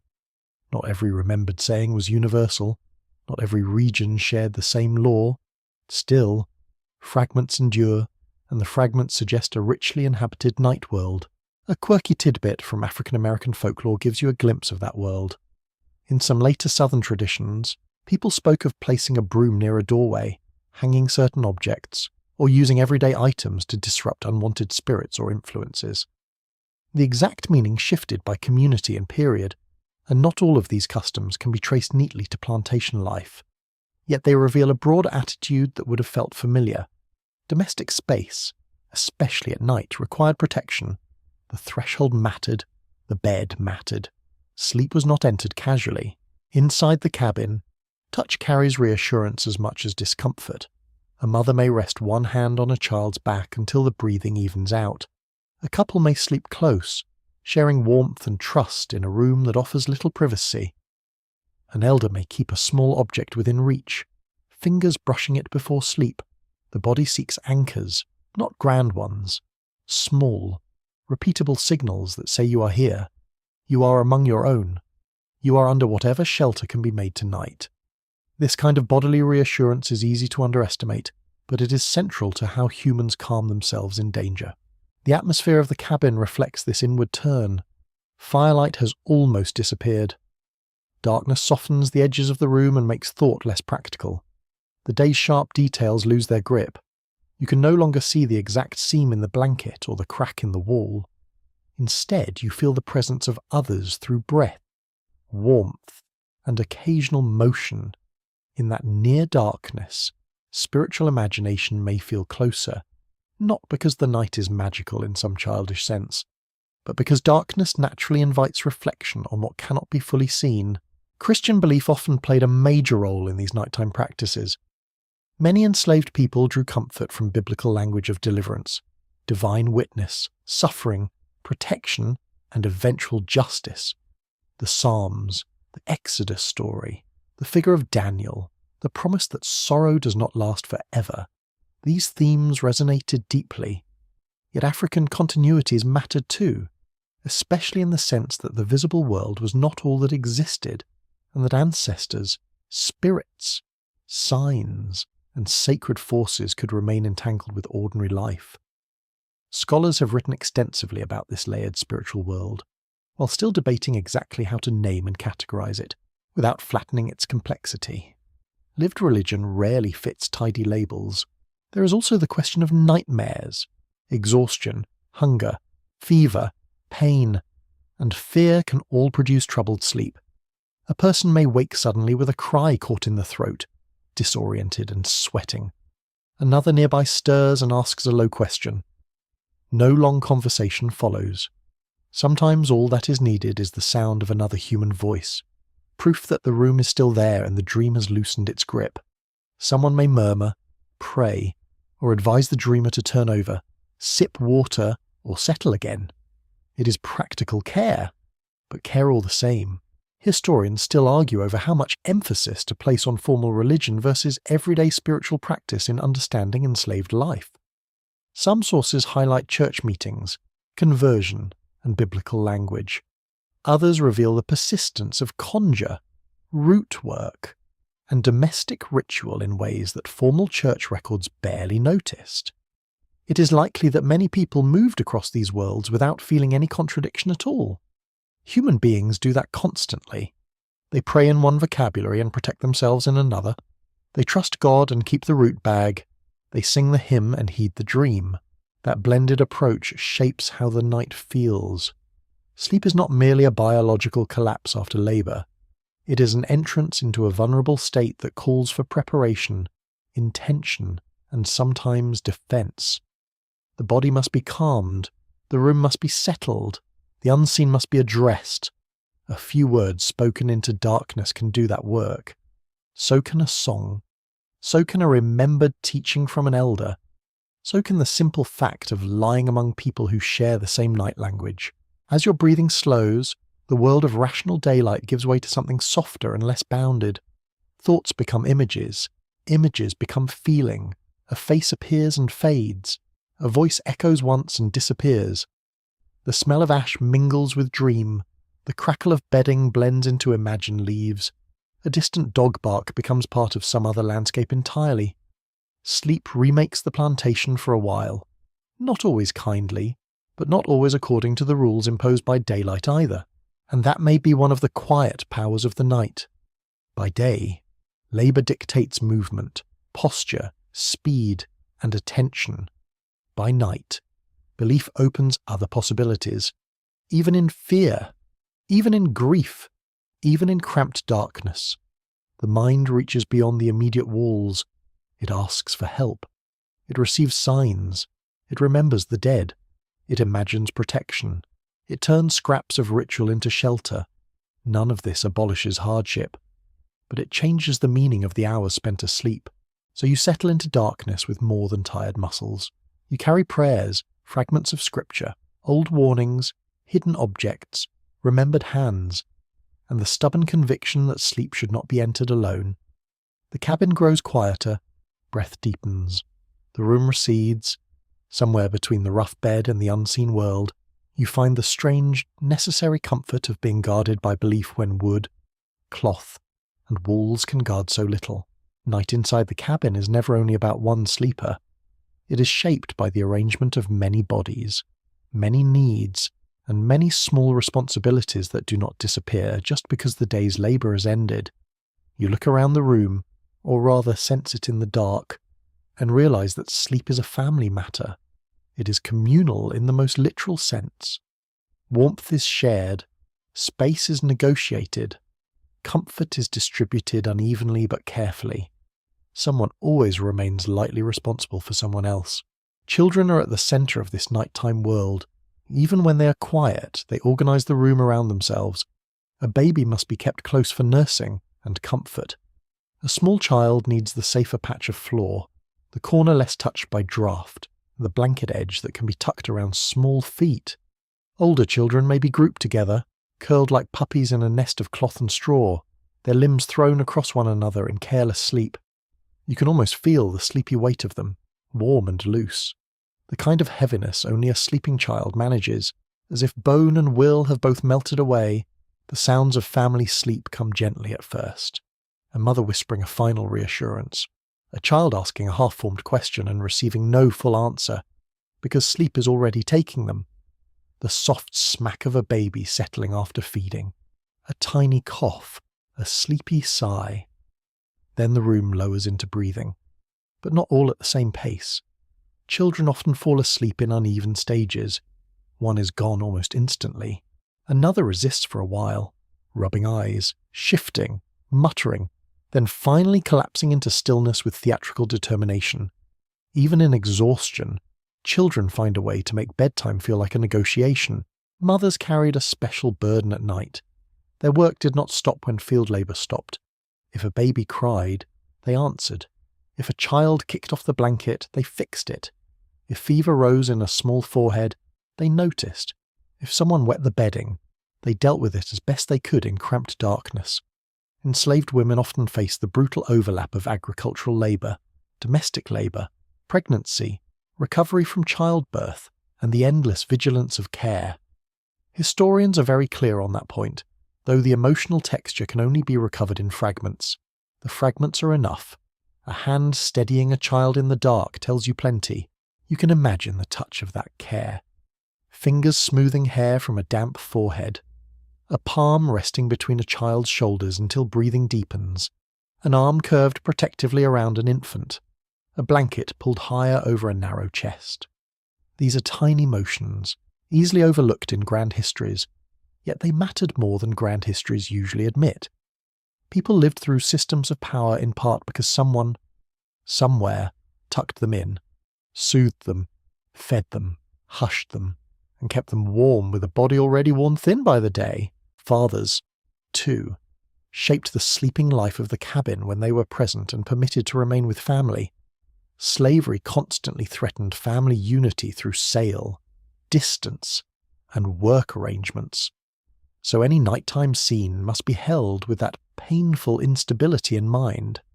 Still, where fathers were able to share the cabin, they might help settle children, tell a quiet story, offer a joke to lighten the room, or simply provide another source of warmth and protection.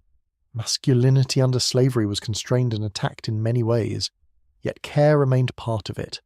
A tired man making room for a child against his side says something no plantation ledger can record. Elders held a different place in the nighttime order. An older woman or man might no longer move as quickly, but they often carried authority that did not depend on speed. Their stories, prayers, warnings, and practical knowledge shaped the room. They might know which herbs soothed a cough, which draught to avoid, how to settle a fretful child, or what little saying could calm a frightened mind. In some cabins, an elder's presence gave the night a kind of centre. Their breathing alone, as steady and known, could reassure younger sleepers that the room was still in order. Scholars still debate how often multi-generational family life could be sustained under varying plantation conditions, because the evidence changes by region, labour regime, and the cruelty of individual enslavers. Some plantations allowed more stable domestic groupings than others. Many did not. Sale, hiring out, and forced movement could break households with terrible ease.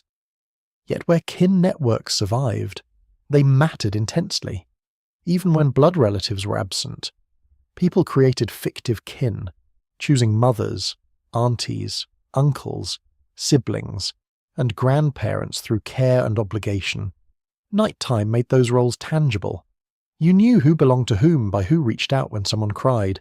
The smell of the room reflects that family closeness. Milk on a baby's breath, smoke caught in hair, the salty warmth of children who played, ran errands, or simply sweated through the day beside adults. A little urine in the bedding, because children are children in every century and history should never pretend otherwise. The earthy scent of old blankets shared by many bodies. None of it is elegant. All of it is human.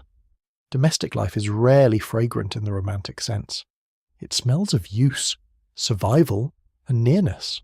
There are bedtime rituals too, though they are shaped by exhaustion and limited means. Someone may hum before sleep. Someone may murmur a little prayer over the children. A story might be told in a low voice, not long and elaborate, but enough to settle the room.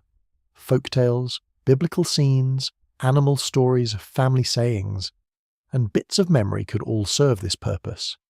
Historians and folklorists have shown how oral tradition helped teach caution, humour, morality, and identity. At night, these stories did more. They helped escort the young across the uneasy border between wakefulness and sleep, a quirky detail from the wider history of child-rearing in the 19th century South likely touched plantation life as well. Adults often used rhythmic rocking, patting, or cradle-like motion, even when there was no proper cradle in sight. A lap, an arm, a folded leg, a shawl, even the repeated movement of a body sitting on a low stool could become the machinery of comfort. Human beings are wonderfully inventive when the official furniture fails them. No polished nursery required. Just a tired adult and a rhythm older than memory. The arrangement of sleeping bodies reveals the room's moral logic. The youngest are placed where they can be reached quickly. The sick are watched. The elder may get the better spot if one exists. The strong give up comfort for the vulnerable when they can. Of course, this is not always perfect. Tired people can be irritable. Crowded quarters test everyone's patience. A child sprawls where they should not. Someone snores too loudly. Another turns sharply and steals the blanket edge. Family warmth and family annoyance share the same palette quite happily. Still, the larger pattern holds. Care organises discomfort. Touch is constant in such a room. Knees against shins. A child's foot in the small of your back. A sleeping head on a shoulder that already hurts. Fingers searching for the familiar hand of a mother or sibling before drifting off. These contacts can interrupt sleep, but they also create security. Privacy is scarce, yet loneliness may be less absolute when bodies remain within reach. In a harsh world, a hand found in the dark can mean more than any fine mattress. Children also absorb the habits of the night. They learn how to lie still when necessary, how to listen for adult tone, how to make room, how to hush a younger sibling, how to treat the fire carefully, how to recognise when an elder's cough means concern. Night teaches social knowledge. It shows who comforts, who complains, who keeps watch, who can be trusted with a baby, who tells the best little stories, and who always steals more blanket than seems physically possible. That last role appears to be eternal across human history. Some children likely fell asleep to songs that carried deep cultural memory. Lullabies, hymns, humming, and improvised soothing sounds all had a place. These were not merely sweet additions to a long day. They regulated breathing, lowered fear, and marked the cabin as a place of belonging despite everything outside it. Researchers continue to examine the links between African musical forms and African American family song traditions. And while exact lines of continuity can be hard to prove, the broader continuity of musical care is unmistakable. People sang children towards sleep. There is scholarly uncertainty about how much time enslaved parents could consistently spend with children in the evenings, especially during peak labour seasons or on plantations with especially harsh management. Some evidence suggests precious little time. Other accounts emphasise the persistence of family routines despite exhaustion. Both can be true. Time was limited, but affection did not vanish just because time was cruelly rationed. A mother does not need 2 free hours to calm a child. Sometimes she has 3 minutes and uses them completely. Elders added another layer to this nighttime fabric. A grandmother may know the best way to wrap a baby against chill. A grandfather may tell a short tale that makes older children grin in the dark. Their authority can be quiet. They do not need long speeches. A warning not to leave shoes in the walkway. Advice to turn the pallet. A note about weather in the bones. Such details sound small until you remember that small knowledge keeps a crowded room functioning. Sleep depends on competence as much as tenderness. You can hear the room respond to these relationships. A child cries, and one voice answers instantly. Not because of ownership in the legal sense, but because of attachment. A cough comes from the elder's corner, and someone shifts awake to check on them. A baby stirs, and a mother's breath changes before her body even moves. This is family as reflex. It happens below thought. It is built from repetition, duty, and love, all under conditions designed to strain them. Gentle sarcasm survives here too. An older woman might tell a wriggling child that if they toss any harder, they may dig straight through the floor and greet the dawn from underneath the cabin. A tired father might accuse a snoring uncle of trying to frighten the mice out of hiding. These little jokes do more than entertain. They lower tension. They remind the room that not every sound of the night means danger. Some sounds are simply the ordinary foolishness of living closely together. The atmosphere around sleeping families has a distinct softness even within hardship. Firelight fades. Voices grow rounder and lower. The room feels wrapped in breath and cloth and the faint smell of ash. Outside, dangers remain real. Yet inside there is a temporary order built from care.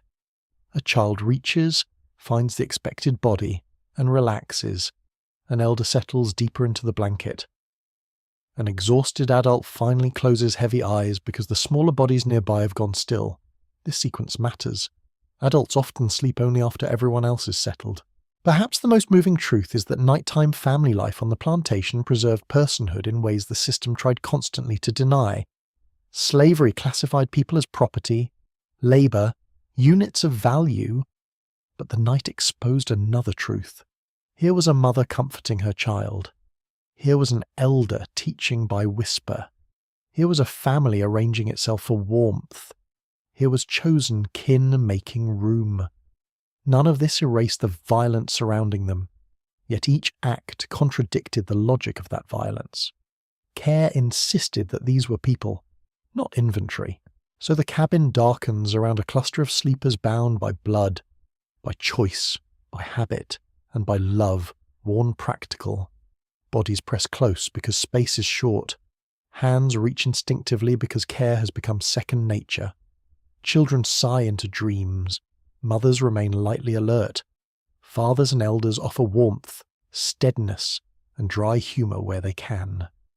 In that crowded room, sleep is never solitary. It is shared, negotiated, protected, and passed gently from one person to another until the whole family, however defined, lies gathered inside the same fragile night. The seasons enter the cabin whether invited or not. There is no firm boundary where weather stops and sleep begins. In summer, the night air can feel thick enough to drink, warm and damp and unwilling to move. In winter, cold reaches through cracks in the wall and settles low across the floor, patient as a creditor. Spring brings mud and dripping roofs. Autumn may offer brief relief, then vanish before anyone has properly thanked it. You do not simply sleep indoors on a plantation. You sleep in negotiation with the climate, and the climate usually has the stronger hand. A hot night begins before darkness fully arrives. The cabin has been collecting heat all day, storing it in wood, earth, and air. By the time you lie down, the walls seem to breathe warmth back at you. The roof holds it overhead like a second sky. Your shirt clings to your shoulders, sweat gathers again at the neck, behind the knees, in the bend of the elbows. Even though labour has stopped, the body feels sticky and over-aware of itself. Every inch of skin becomes a place where discomfort can settle. Then there is the stillness. On the worst summer nights, the air does not stir at all. It simply hangs there, full of smoke, breath, and insect life. You wait for a breeze the way some people wait for miracles. A little current through a crack in the wall can change the whole room. Heads turn toward it instinctively. Someone lifts the edge of a blanket or shifts a child closer to the faint movement of air. The relief lasts only seconds. Still, those seconds matter. Human beings can become very grateful for almost nothing when almost nothing is available. The sounds of summer sleep are their own ordeal. Mosquitoes whine around the ears with insulting persistence, choosing the exact moment between waking and dreaming to make themselves known. Flies lose some of their daytime boldness, but other insects take over the night shift with admirable commitment. Crickets scrape, frogs throb from low, wet places. Cicadas, when they are active, can turn the dark into a giant vibrating shell. If the cabin stands near marsh, swamp, or rice ground, the air feels especially alive with biting things. No one needs a bedtime orchestra that badly. Hot weather changes how people arrange themselves for sleep. In colder months, closeness means warmth. In summer, closeness can feel almost unbearable. Yet there is rarely enough space to spread out properly. Limbs touch. Breath lands warm on another person's shoulder. A child flops across an adult like a small furnace. Blankets are pushed down or cast aside when possible, though modesty, habit, or simple lack of options may keep some covering in place. Bodies turn repeatedly, searching for a patch of bedding not yet warmed by skin. The cooler side of the pillow, if there is any sort of pillow, becomes a treasure worthy of poetry. Historians know that plantation housing was often badly ventilated, and poor ventilation deeply shaped summer sleep. Cabins with small openings, crowded occupants, and indoor cooking spaces trapped heat long after sunset. Scholars still debate how much this varied by region, construction style, and planter investment, but no one looking honestly at the record could describe these cabins as seasonally comfortable. The weather was not a minor inconvenience. It was part of the architecture of hardship. The smell of a summer cabin tells the truth immediately. Sweat dried into cloth and then revived by fresh heat. Warm straw. Old smoke that never fully leaves the walls. Damp earth. A faint sourness from bedding that has absorbed too many humid nights. Perhaps a hint of herbs hung in hope of freshness or protection. The whole room smells lived in, heavily lived in, as if the day has not really ended but simply changed posture. Even the wood seems to perspire. There are practical attempts to ease the heat. A door may be left open when safety allows. A window shutter, if one exists, might be propped for whatever air can be stolen from outside. People may fan themselves with a hat, a scrap of board, a folded cloth, or anything flat enough to stir movement. Children might be laid nearer the doorway. Someone may dampen a cloth for the forehead or neck. These are small technologies of survival. Humble but ingenious. No polished gentleman in a large house would call them inventions, of course. He would probably call them habits while enjoying an actual breeze. A quirky historical detail appears in accounts from the broader 19th century South, and likely touched plantation life too. People sometimes relied on bunches of leafy branches, hand fans made from palmetto or woven materials, or improvised fly whisks to move air and drive insects away before sleep. The result was rarely elegant, more like batting at the weather in slow motion, but in a season when the air itself seemed determined to lie on top of you all night. Any movement felt worthwhile. Summer also brought sickness more easily. Warm, stagnant conditions, standing water, and insects helped to spread disease. Fevers, especially in lowland regions, could turn a hot cabin into a chamber of misery. A person sweating through chills, shivering under heat, or drifting in and out of restless sleep changed the feeling of the room for everyone. Illness in summer had a special oppressive quality. The air felt used up. Breathing became work. Even healthy sleepers lay with a half-conscious awareness that heat could quickly sharpen into danger. Then the season turns, and the entire logic of sleep changes. Winter on a plantation is not the picturesque sort printed on cards. It is not charming frost, neat chimneys, and rosy cheeks. It is draught, damp, and the long intimate knowledge of cold boards and cold toes. Cabins that trapped heat so cruelly in July now leak precious warmth in December. Gaps in the wall become little knives of air. The floor steals heat upward. A blanket, if thin, seems to provide mostly moral support. You feel cold most sharply at the extremities first. Fingers, ears, feet. The nose goes cool. The shoulders rise toward the neck without permission. The body curls in on itself, trying to reduce exposed surface. Sleep positions become strategies. Knees drawn up, arms folded tight, hands tucked into armpits or under the chest. Children gathered close. Shared warmth matters more now, and the same crowding that oppressed summer can become winter's only comfort. A room full of bodies generates heat no fire can fully replace. The hearth becomes the emotional centre of the cabin in cold months, though its practical power may be limited. You sit near it before lying down and feel one side of the body warm while the other remains chilled. Wood smoke grows thicker. Ash smells cleaner somehow in winter, sharper and drier. If there is too little fuel, the fire is managed carefully, fed sparingly, watched with a respect that borders on affection. A live coal in winter is not just heat, it is morale. The sound of winter sleep differs too. Less insect noise, more wind. You hear air moving through seams in the wall with a low soft whistle. The roof may click as it cools. Rain, if it comes cold, has a harder, lonelier tone than summer rain. On the iciest nights, the whole room seems quieter because everyone tucks inward and speaks less. Breathing becomes visible near the firelight if the air is cold enough. Bedding rustles as people burrow and rebury themselves in search of warmth that keeps slipping away. Cold weather forced people to improvise as creatively as heat did. Extra straw might be packed under bedding for insulation. Cracks in walls could be stuffed with rags, moss, clay, or paper where available. Bricks or stones warmed by the fire might be wrapped and placed near the feet. Garments were layered even for sleep. A worn coat might become a blanket. A head wrap might stay on through the night to hold warmth. Historians studying slave housing and material life note these practical adaptations often, while also reminding us that improvisation does not excuse deprivation. Resourcefulness is admirable.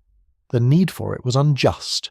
There is scholarly uncertainty about just how severe winter discomfort was in different parts of the South, since climate varied widely from Virginia to Louisiana and beyond. Coastal damp cold feels different from upland frost. Deep South winters were shorter, but cabins still offered poor insulation, and many formerly enslaved people remembered winter nights vividly for their chill. Historians disagree over local intensity, not the basic pattern. When shelter is poor, even a moderate winter enters the bed with you. Spring and autumn brought their own particular discomforts. Rainy periods meant mud carried indoors, damp bedding, and roofs that might leak just enough to ruin sleep without fully collapsing.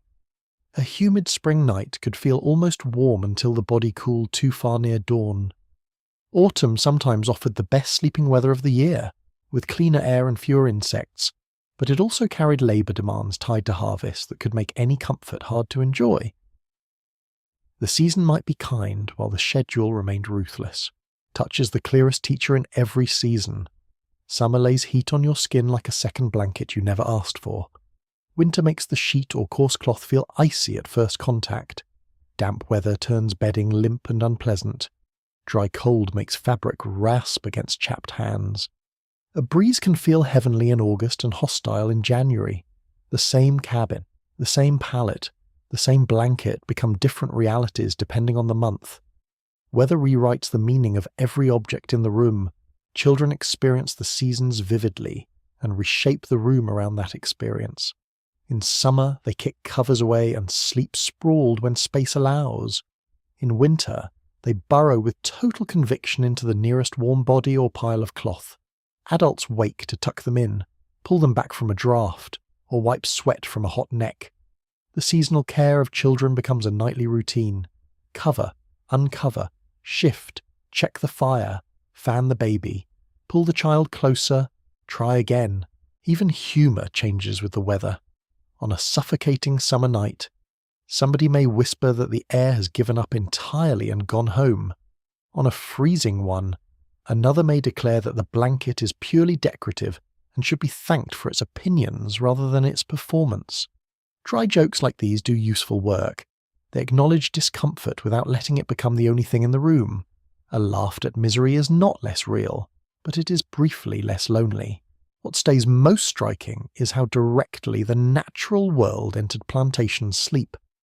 Wealthier households could better block, moderate, or redirect the seasons with thicker walls, larger rooms, better chimneys, more bedding, and better fuel supplies.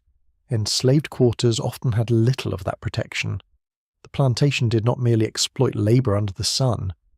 It sent people back to weather-weak spaces at night and expected them to return functional by dawn. That expectation was one more quiet absurdity in a system built on them. So you lie there while the season makes its argument. Heat presses, cold creeps, rain taps, wind slips through, insects circle, smoke drifts. The body answers with sweat, shiver, turning, curling, flinging off a cover, pulling it back, seeking breeze, seeking warmth, seeking one narrow arrangement in which sleep might finally hold. The cabin does not keep the world out. It lets the world in by cracks and degrees, and still, within those shifting temperatures, tired people close their eyes and try once more to rest inside whatever weather the night has brought. Even in sleep, part of you keeps watch. That is one of the hardest truths of the plantation night. The body lies down, the eyes close, breathing slows, yet some inner thread remains tied to the world outside the bed, listening for the sound that does not belong, the footstep that comes too near, the voice that cuts across darkness, the change in the room that means safety has shifted. Sleep under bondage is not the clean surrender imagined by people who trust their walls. It is a guarded descent. You feel it in the way the body never fully lets go. One hand may remain close to the chest, as if ready to rise. The ear stays tilted toward the door. The mind hovers near the surface, even while dreams begin their strange work. A branch scraping the roof can pull you partway awake. So can a dog barking in the wrong tone. So can the sudden silence after steady insect noise, which sometimes feels more alarming than sound itself. The night teaches you not only what to hear, but what changes in hearing mean. Outside the cabin, darkness is wide but not empty. Patrols move through southern roads and rural spaces in many regions, especially as systems of slave control hardened over time. Enslaved people knew that movement after dark could invite danger. Not every plantation faced the same pattern, and historians still debate how intensely night patrols touched daily life in one region compared with another. But the larger fact remained solid. Night was watched. Black movement was watched. The dark did not erase supervision, it merely changed its costume. This reality reaches even those who do not leave the cabin. You might be exhausted enough to stay where you are, but the knowledge of outside control still enters the room with you. A distant hoofbeat can stiffen the spine. Men speaking beyond the yard can make the whole cabin feel smaller. Lantern light passing through cracks in the wall, however briefly, can stir unease before anyone even speaks. watchfulness becomes collective. One person wakes, then another shifts. Then the room listens together without needing explanation. The sound of caution is very different from the sound of ordinary waking. Ordinary waking is soft, confused, slow. Caution is immediate. A breath catches. A palate rustles sharply. Somebody whispers one word, perhaps only a name. A mother gathers a child closer without fully raising her head. An older person listens in stillness so complete it almost seems like absence. The room does not panic. Panic would waste energy and invite noise. Instead, it tightens. It becomes alert in a disciplined way learned over years. Fear of punishment sharpened this discipline. A person could be called out, questioned, accused, or disciplined for matters that now seem petty and monstrous in equal measure.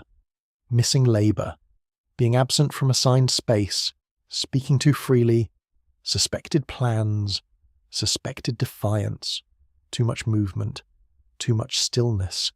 Slavery excelled at making ordinary life legible as offence whenever power wished.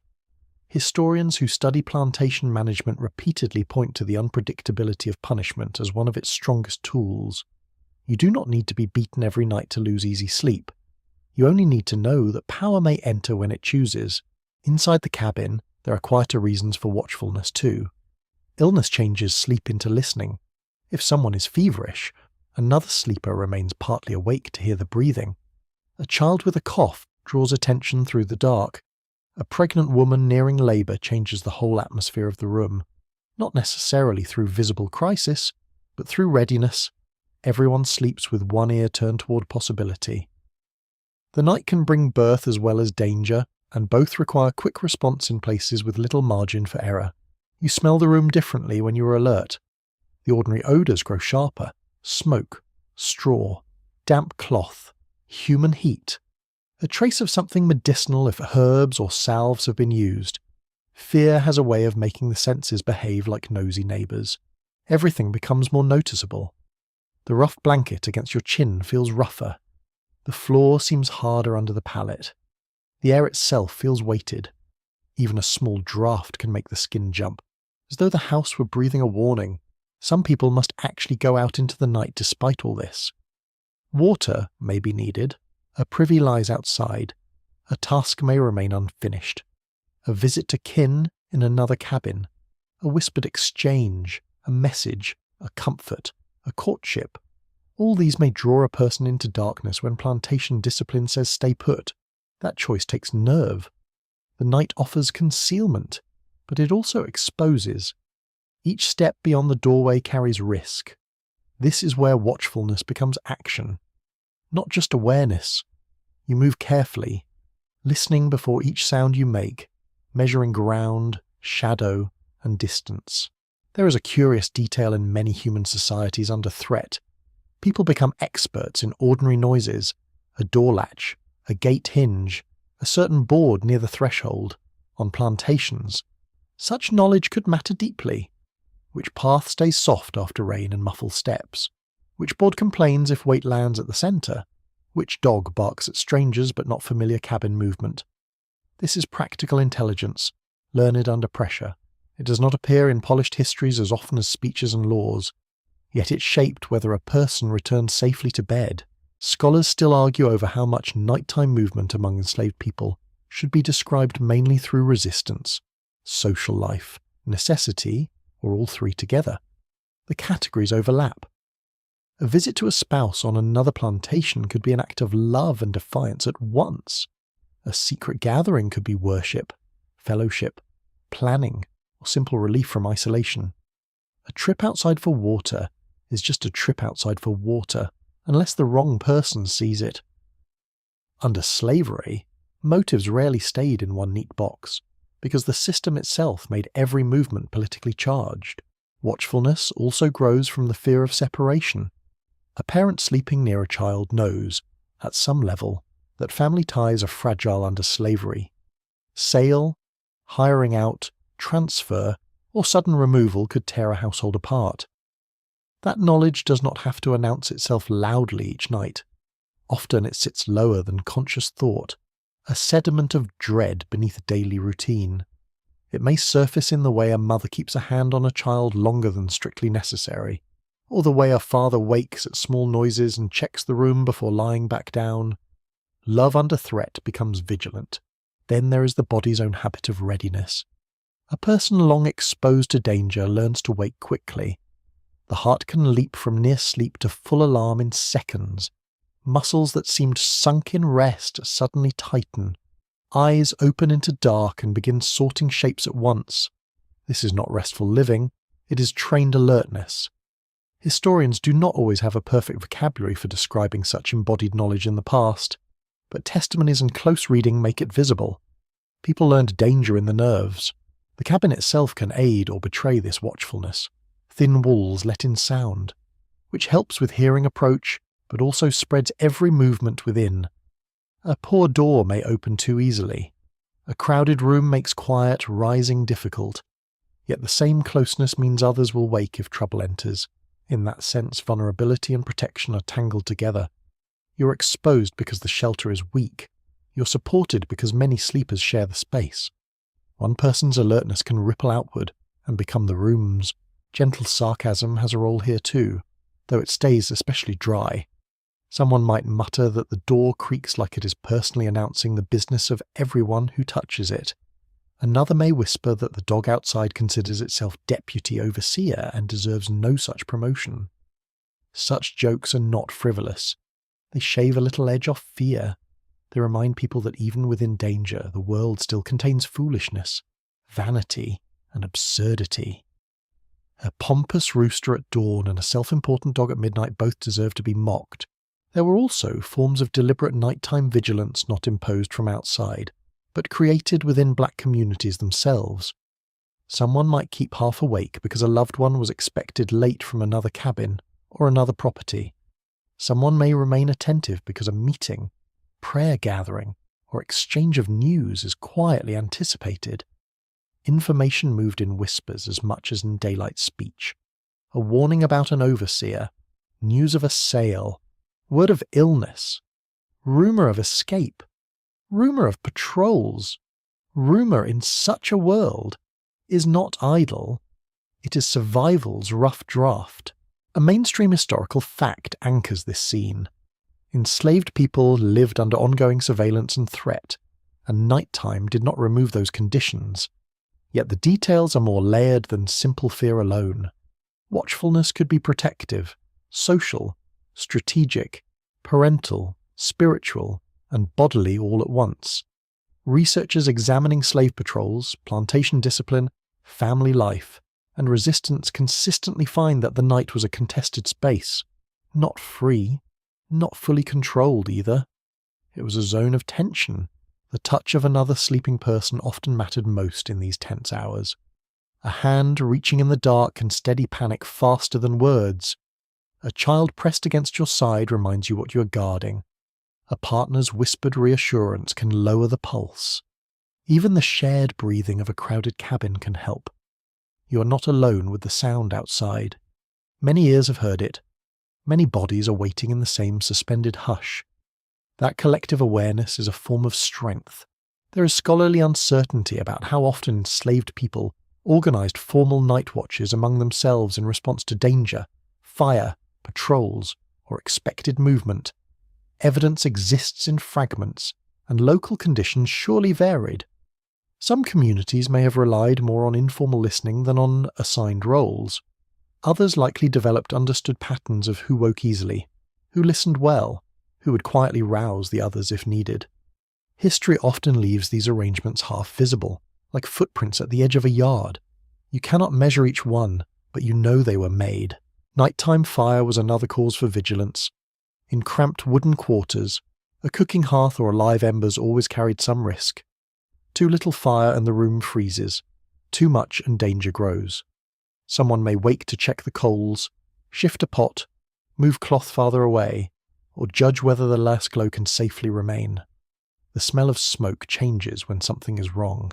It grows thicker, sharper, more urgent. A sleepy nose may catch what sleepy eyes miss.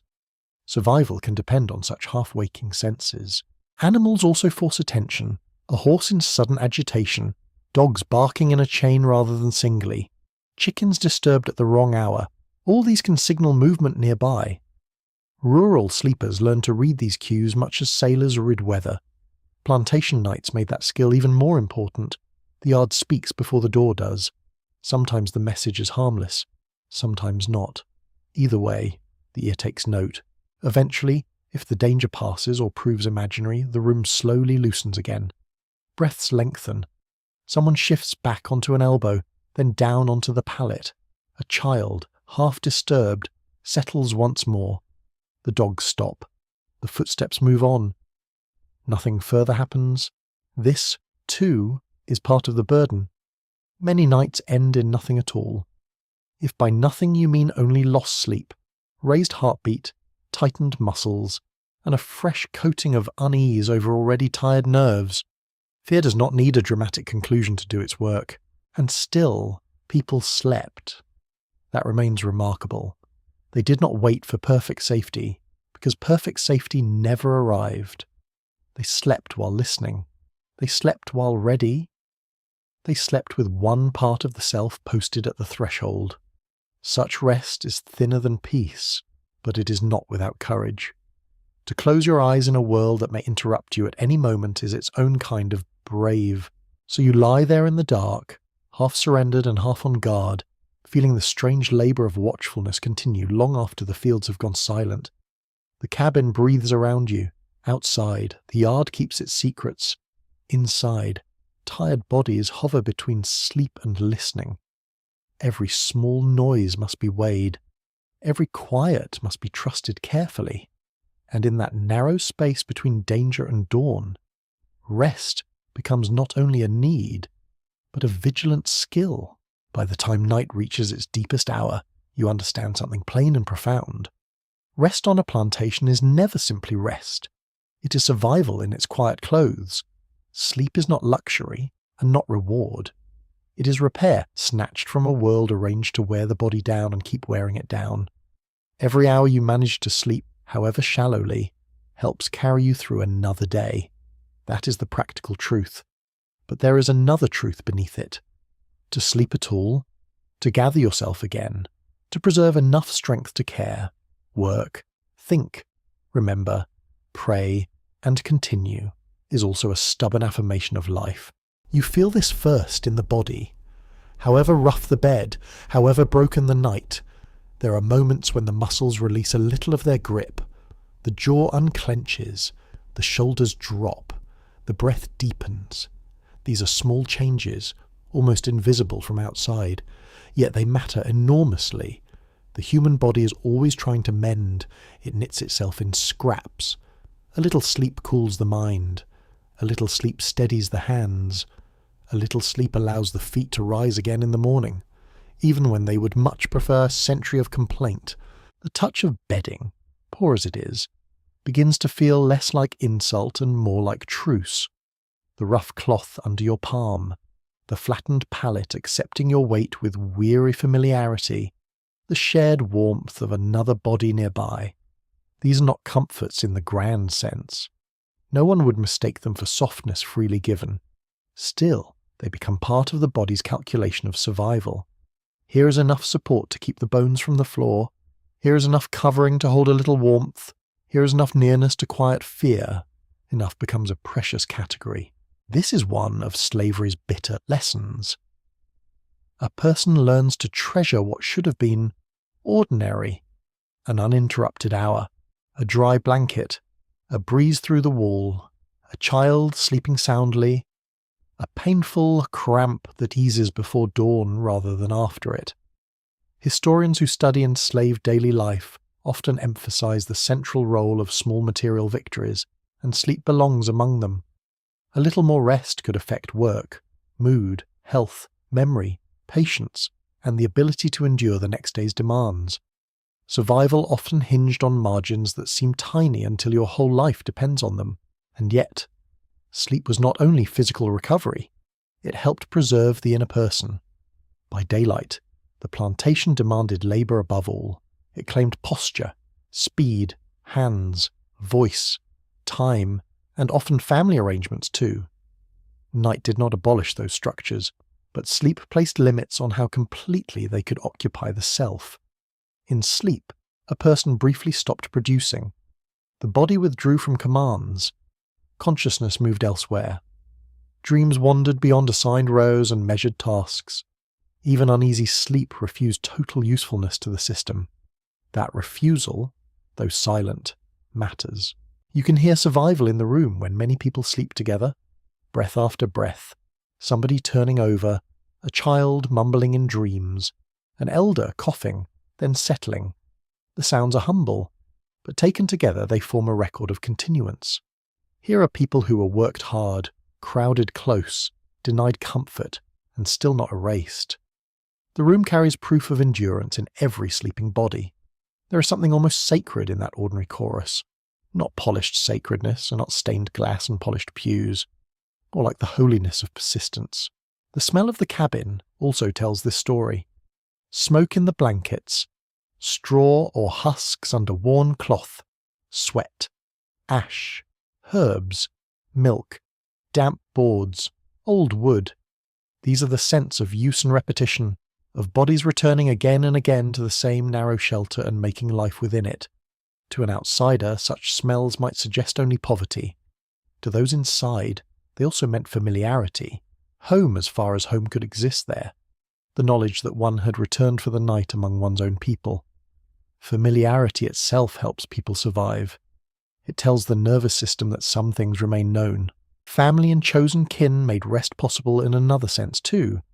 One person watched the baby while another slept. One brought water. One shifted to make room. One told the child to hush. One checked the fire. One offered a joke. One murmured a prayer. These acts rarely appear in plantation account books. They leave little mark in inventories and neat records, but they are the infrastructure of endurance. Historians reading testimonies closely often find this pattern everywhere. Enslaved communities survived not only through labour and discipline imposed from outside, but through care built from within. Sleep depended on that care. There is a quirky, moving irony in the material life of rest. Some of the same crops and plants that shaped daytime labour also found their way into the bed at night. Corn became husk stuffing. Straw became a pallet. Cloth woven through difficult systems became blanket or ticking. The plantation reached into sleep with the products of its own economy, yet people transformed those leftovers into tools of survival. What had been part of exploitation by day might become part of restoration by night. Not enough restoration, never enough, but something wrested back. Scholars still debate how best to describe such acts. Should we call them resistance, adaptation, resilience, endurance, or simply living? Each word has strengths and limits. Resistance can sound too heroic for the quiet act of pulling a blanket over a child. Yet that act does resist a system that would reduce people to labouring bodies alone. Resilience can sound admiring in a way that risks excusing what people were forced to endure, yet it names real strength. Endurance captures the weight of suffering, though perhaps not the creativity within it. No single word settles the matter. Maybe that is right. Human survival under slavery was too layered for one tidy label. You lie there and feel how sleep gathers more than strength. It gathers memory. To rest among certain voices, certain breathing patterns, certain familiar arrangements of bodies, is to remain connected to a social world that the plantation tried constantly to fracture. Sleeping beside kin or chosen family told you who mattered. Sharing a blanket, a story, a prayer, or a watchful ear in the night-preserved relationship. It said, quietly but firmly, you belong somewhere. In a regime built on dispossession, belonging was no small thing. Children reveal this especially clearly. A child who sleeps trusting that someone will answer a cry has already received something profound, even in a cruel world. Not safety in the broad sense. That would be too generous a claim. But immediate care, reliable touch, a known voice, a body nearby. Such things teach the child how to survive emotionally as well as physically. Even under slavery, adults made these forms of security wherever they could. Not perfect, not constant, still real. The atmosphere of the cabin in the deepest part of night can feel almost peaceful from the outside, and that word must be used carefully. Peace was fragile here, contingent, always subject to interruption. Yet fragile peace is still peace of a kind. The fire has dropped a low red glow. The insects outside keep their steady pulse. The room has stopped shifting so much. Breath deepens across the floor and beds. In that hour, the plantation's machinery loosens just a little. Labour is paused. Voices are gone quiet. The body is not working for anyone. That pause, however temporary, carries dignity. A mainstream fact belongs here.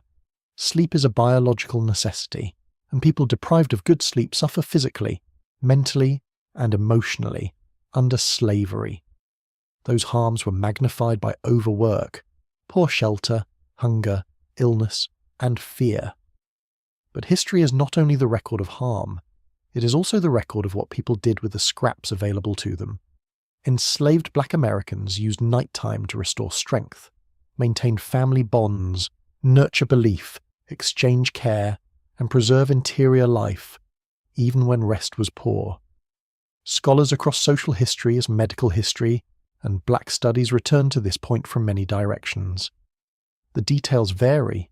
The human pattern does not. There is also an emotional paradox in sleep as survival. To rest deeply requires a certain surrender. You must let go enough to drift. But survival under slavery often demanded vigilance. So the sleeper lived in tension, needing both release and alertness. That balancing act required skill. Mothers learned it. Children absorbed it. Men returning from brutal labour practiced it without naming it. Elders embodied it. You sleep, but lightly. You rest, but with an ear opened. You let go, but not completely. It is exhausting and also remarkable. The body's repair during such nights was incomplete. Yet incomplete repair is still repair. A blister cools. A cramped calf eases. A feverish child finally settles for an hour. A worried mind drops briefly below thought. These are modest gains, but modest gains are how many lives are carried. There is no need to romanticize them. They were hard won. Their very smallness is what makes them moving. A person should not have to wrestle that hard for rest. But because rest was hard won, every bit of it mattered. Humour, too, played its role in making sleep survivable. A muttered remark about a lumpy bed, a whisper about mosquitoes running their own plantation, a dry comment on a blanket that performs mostly decorative duties. Such jokes did not undo pain or fear. They did something subtler. They kept the mind from becoming entirely obedient to misery. They let people stand slightly to one side of suffering and notice its absurdities. That, too, is preservation of the self. There is uncertainty, of course, in how fully historians can reconstruct the inner experience of nighttime rest. Records are uneven. Memories were often recorded decades later. Some details survive richly in interviews, archaeology, plantation documents, travel accounts, and family traditions. Other details are lost, or only sensed through fragments. Historians still argue over regional differences, material conditions, and the language best suited to describe sleeping life under slavery, but the fragments speak clearly enough on one point. Sleep was never trivial. It stood at the intersection of labour, health, family, fear, and humanity. You begin to understand that the night itself became a kind of teacher. It taught patience through waiting for sleep. It taught skill through arranging bedding and children and fire. It taught listening through footsteps and weather and breathing. It taught tenderness through shared warmth. It taught caution. It taught imagination. It taught the body how to recover in pieces. No one would choose such lessons, yet people learned them, lived them, and passed them on. And because they passed them on, rest became more than an individual act. It became communal knowledge, how to make a palate less lumpy, how to tuck a child against draught, how to use herbs for ease, how to pray before sleep, how to know when a cough meant trouble, how to move quietly at night, how to catch a little relief from heat or cold. This knowledge was practical, intimate, and precious. It travelled in hands and habits more often than in written words. Now the room is almost fully still. Breathing rises and falls in patient rhythm. Outside, the dark stretches over fields that will demand bodies again soon enough.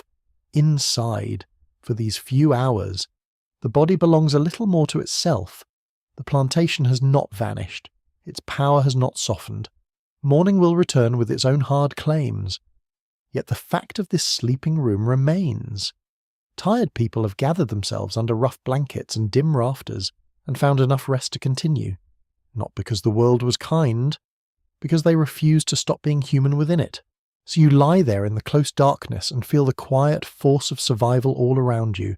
In every sleeper there is effort, in every shared blanket there is care, in every whispered prayer, adjusted palate, soothed child, eased cramp, and guarded breath. There is a small insistence that life will be carried forward one more night. Sleep on the plantation is thin, interrupted, and painfully earned. But it is also one of the places where endurance becomes visible. Not loud, not grand, simply there, breathing in the dark. The night grows softer now. The rough edges of the room blur. The air settles into a slow hush, touched by ash, cloth, and the faint sweetness of tired wood. You let your thoughts loosen the way a hand relaxes after holding too tightly for too long. The fields are far away for the moment. The voices of command have fallen silent. Around you, the cabin is held together by breath, by warmth, by the simple presence of people who have made it through another day, and now drift together beneath the same dark roof. You do not need perfect comfort to feel the pull of rest. You need only this small pocket of stillness, a blanket rising and falling with your breathing, a child no longer stirring, a fire reduced to quiet red memory. Outside, the insects keep their gentle rhythm, and somewhere beyond the walls the night air moves through leaves with a soft, patient sound, as though the world itself has lowered its voice. The body grows heavier. The mind grows dimmer and kinder. The need to listen begins to fade, just a little, enough for sleep to feel less like surrender and more like floating. So you settle deeper. The ache in the limbs drifts farther away. The room no longer asks anything of you. It only holds you, however simply, for these final calm moments. Darkness becomes a coverlet of its own, drawn softly upward. Breath follows breath. The night stretches wide and quiet, and in that hush you rest at last, carried by the same human longing that has always moved through history, the longing to close your eyes, be still, and let sleep gather you gently into peace.